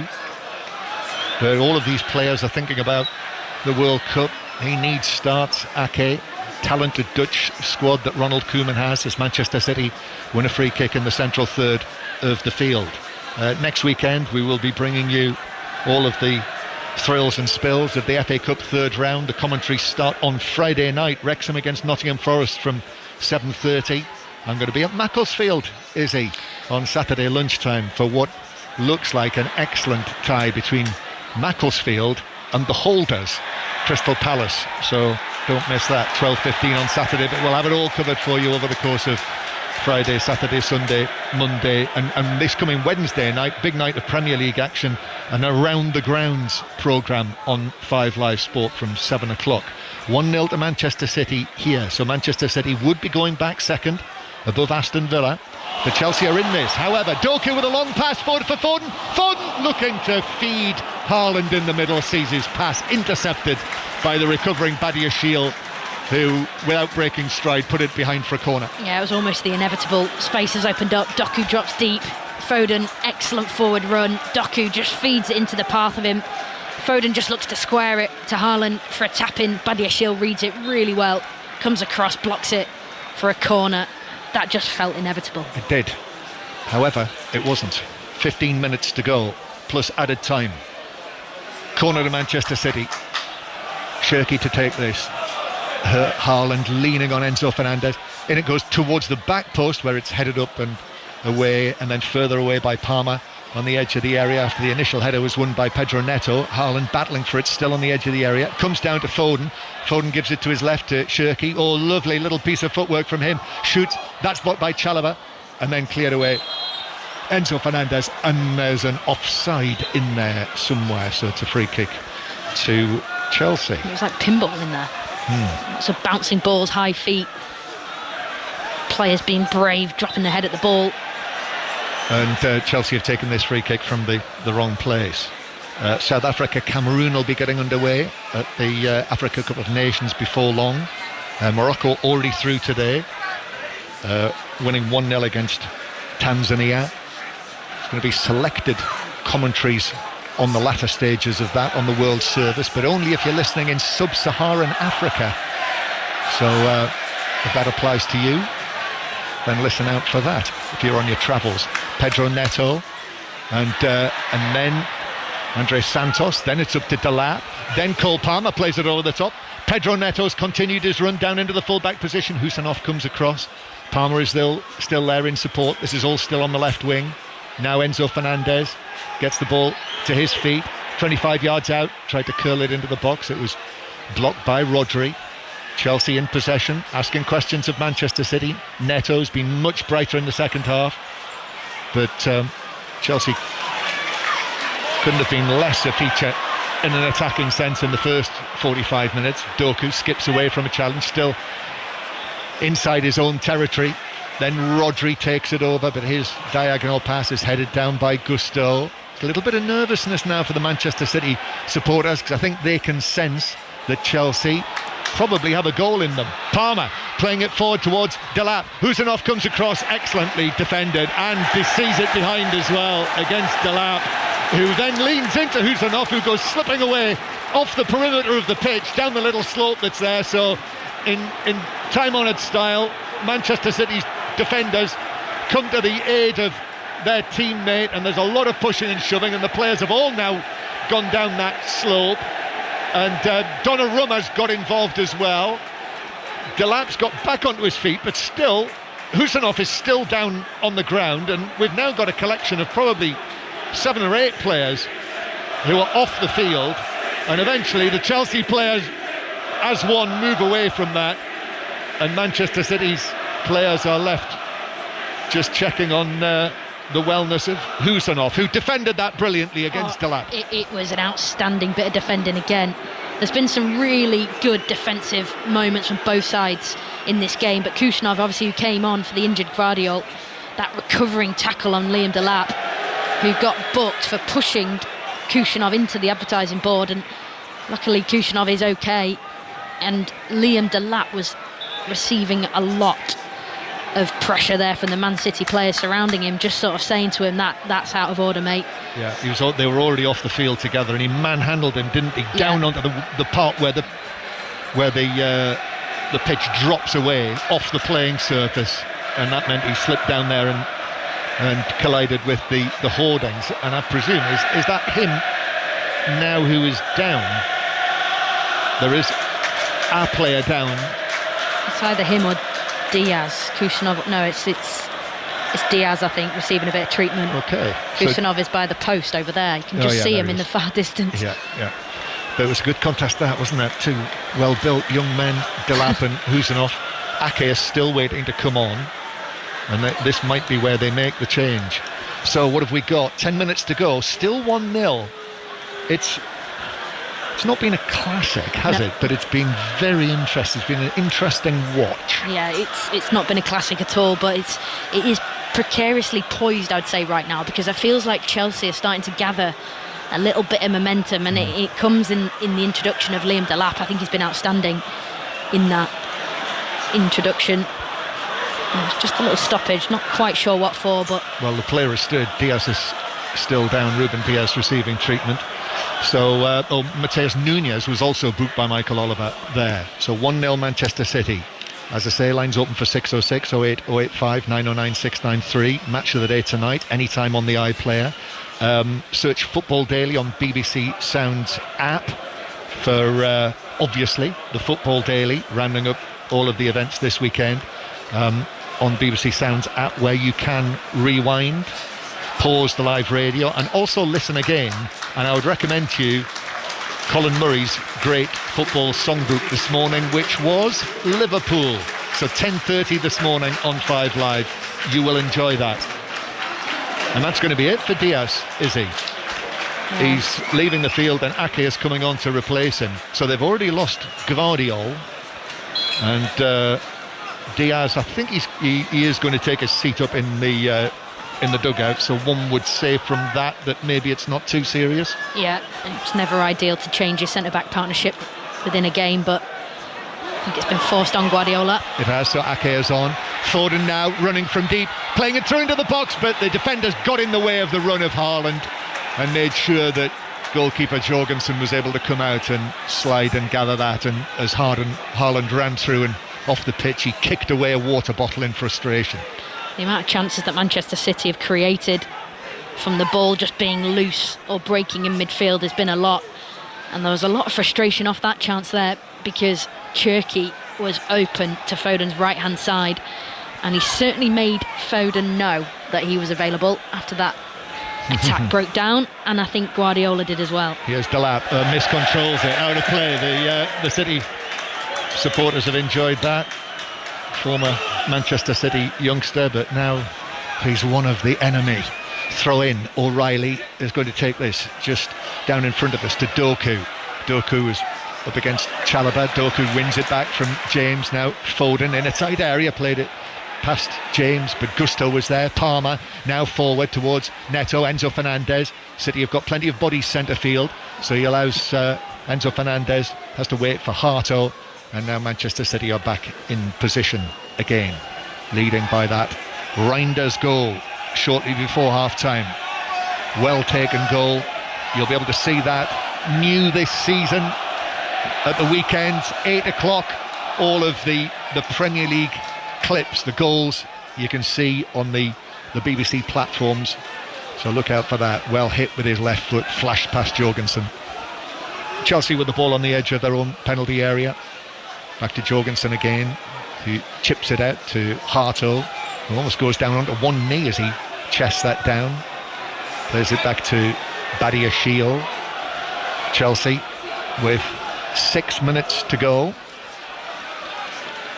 And Callum McFarlane watching on the edge of the coaching area as Rodri is leaned into by Palmer.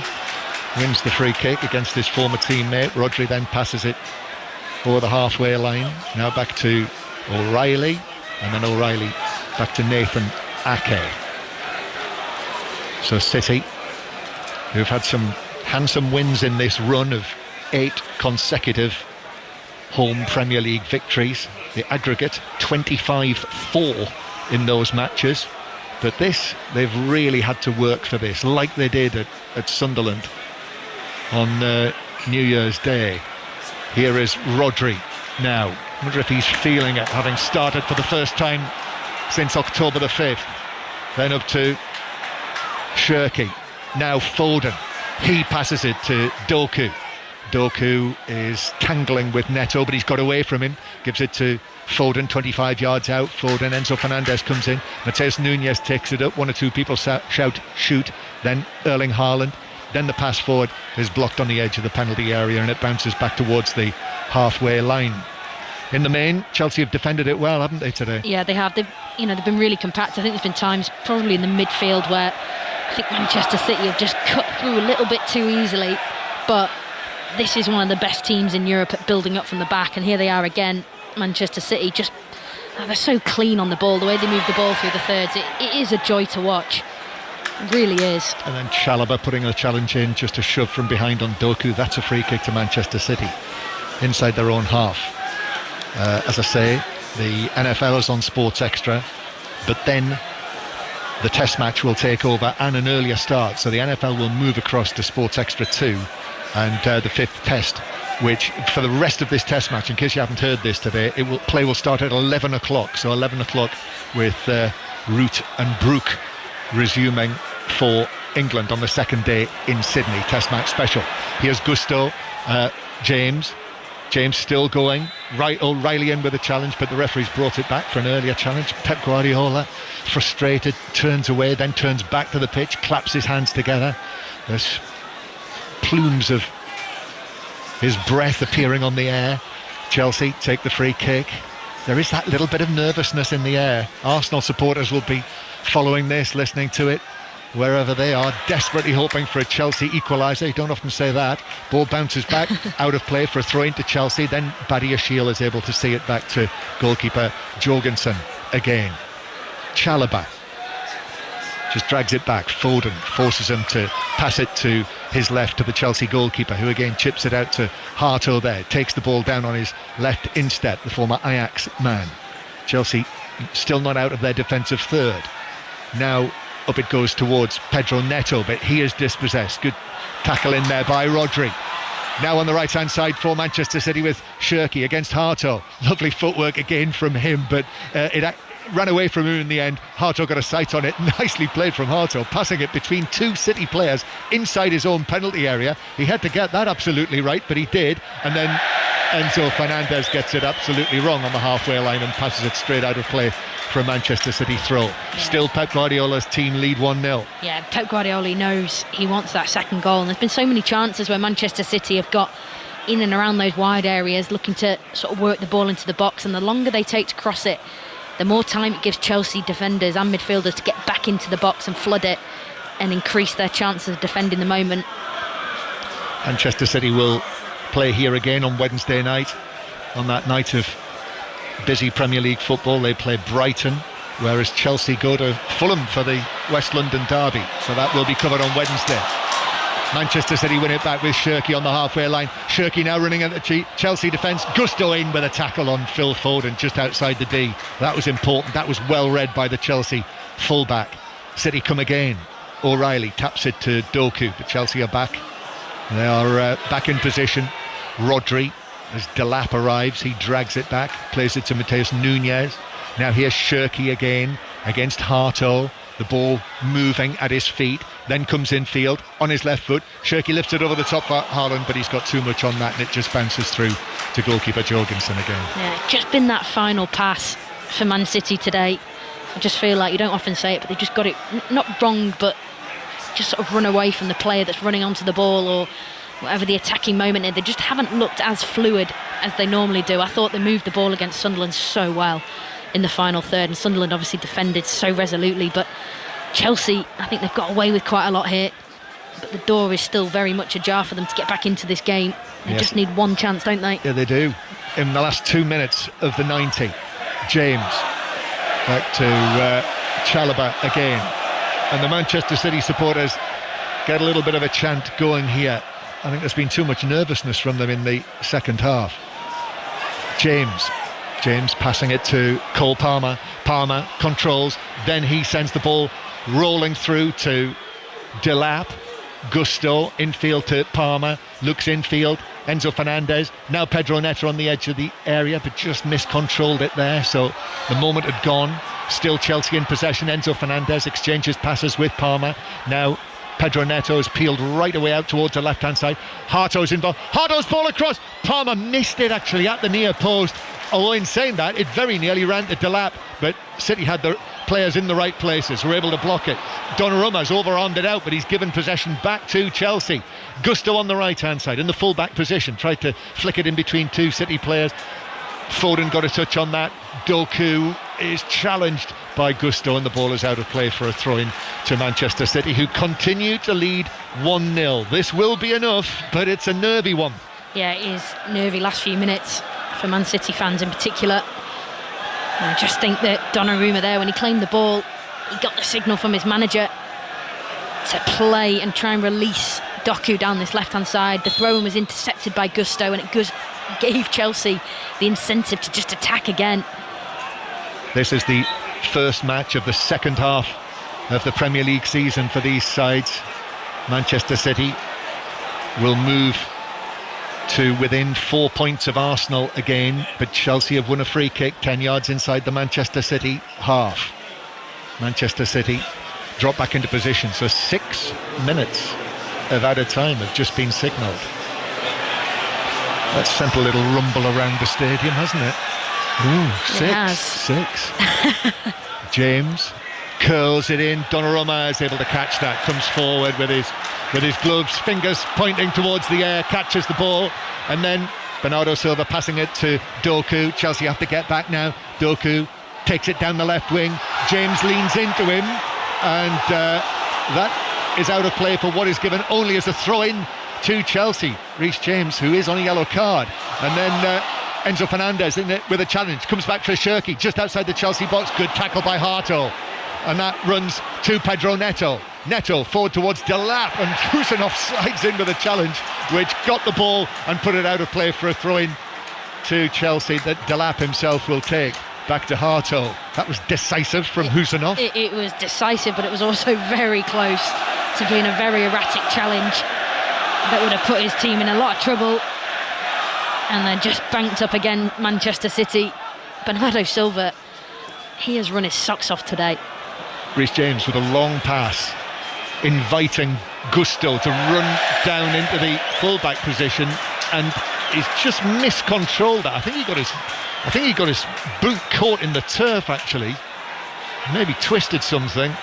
Maybe twisted his pride as it bounced off him and out of play for a goal kick. Yeah, and that's just taken a little bit of wind out of the sails of Chelsea. It just gives Man City the chance to let the clock tick a little. This is absolute classic jousting for the title sort of win, isn't it? Yes. You know, Arsenal have had a few of these recently. Now it's Manchester City who are having one of these. Manchester City, they've still got to welcome Arsenal here. That is well into April, actually, when Manchester City play Arsenal. The weekend of the 19th of April. Interestingly, Manchester City's last match of the season is at home to Aston Villa. Interesting. And normally the old fixture computer with the random selection, just the way it works, very often the biggest teams don't play each other on the final weekend of the season. As Manchester City win the ball back, chipped in field towards Bernardo Silva. Bernardo Silva then, as he tried to play it forward, Chelsea win it back. Then there's a blatant tug on Neto, which pulled him off it, on Andre Santos, which pulled him off his feet. So that was an automatic and instant yellow card, which is given against Bernardo Silva for that, and a free kick to Chelsea. Yeah, this is just another chance for Chelsea. Looks like they're just going to play short. Yeah, Cole Palmer in and around the ball, looking to dictate the rhythm. 6 minutes of added time. Robbie Savage and Chris Sutton are waiting for your calls on 08 085 909 693. Gusto does well down the right hand side, takes it away from Murray. His cross in, and in the 6-yard box, Enzo Fernandez stabs it in. He's found the equaliser for Chelsea. Manchester City are pegged back. Excellent play, Chelsea. And Callum McFarlane down on the side of the pitch celebrates with his coaches and claps his hands. That is a blow for Manchester City. Enzo Fernandez got a second bite at it, and from 2 yards out, stabbed it in. It's Manchester City 1, Chelsea 1 in added time. Yeah, they just needed that one moment. Chelsea, they still believed, and they got it. It was the 1v1 from Gusto that creates it. He beats Nico O'Reilly on the outside. He just shapes a lovely ball across the 6-yard box, and it's chaos in there. It's scrappy, but it's their World Cup winner, Enzo Fernandez, in that space. City's high line, it just gets completely evaded. The ball in from Gusto is outstanding. There's just a little look to see if he's offside. He isn't. He gets a second bite at the cherry. Donnarumma's almost there, but he stabs it into the empty net, and that's a huge goal for Chelsea. It was 3 bites at it, because he had an initial touch that Donnarumma blocked, then it came back to him, he stabbed it into the goalkeeper again, then it came back to him, and third time he was able to force it over the line. VAR are having a look at a possible offside, and it was tight as the ball was played in. Delap and I think Palmer were in the middle. Whether they were onside, it is very close. Unlike you, Izzy, my feeling was that they were onside, but it's close. Initial thought, same, onside, but you never know what these lines could look like. It was close. Well, we heard this, didn't we, when we were listening to Mark Schwarzer and Ian Dennis earlier. There was a similar sort of incident, which was Liverpool's first goal, wasn't it? That's right. And Enzo Fernandez has been booked, presumably for his celebration in the middle of all that. I don't know whether he goaded Donnarumma, entirely possible.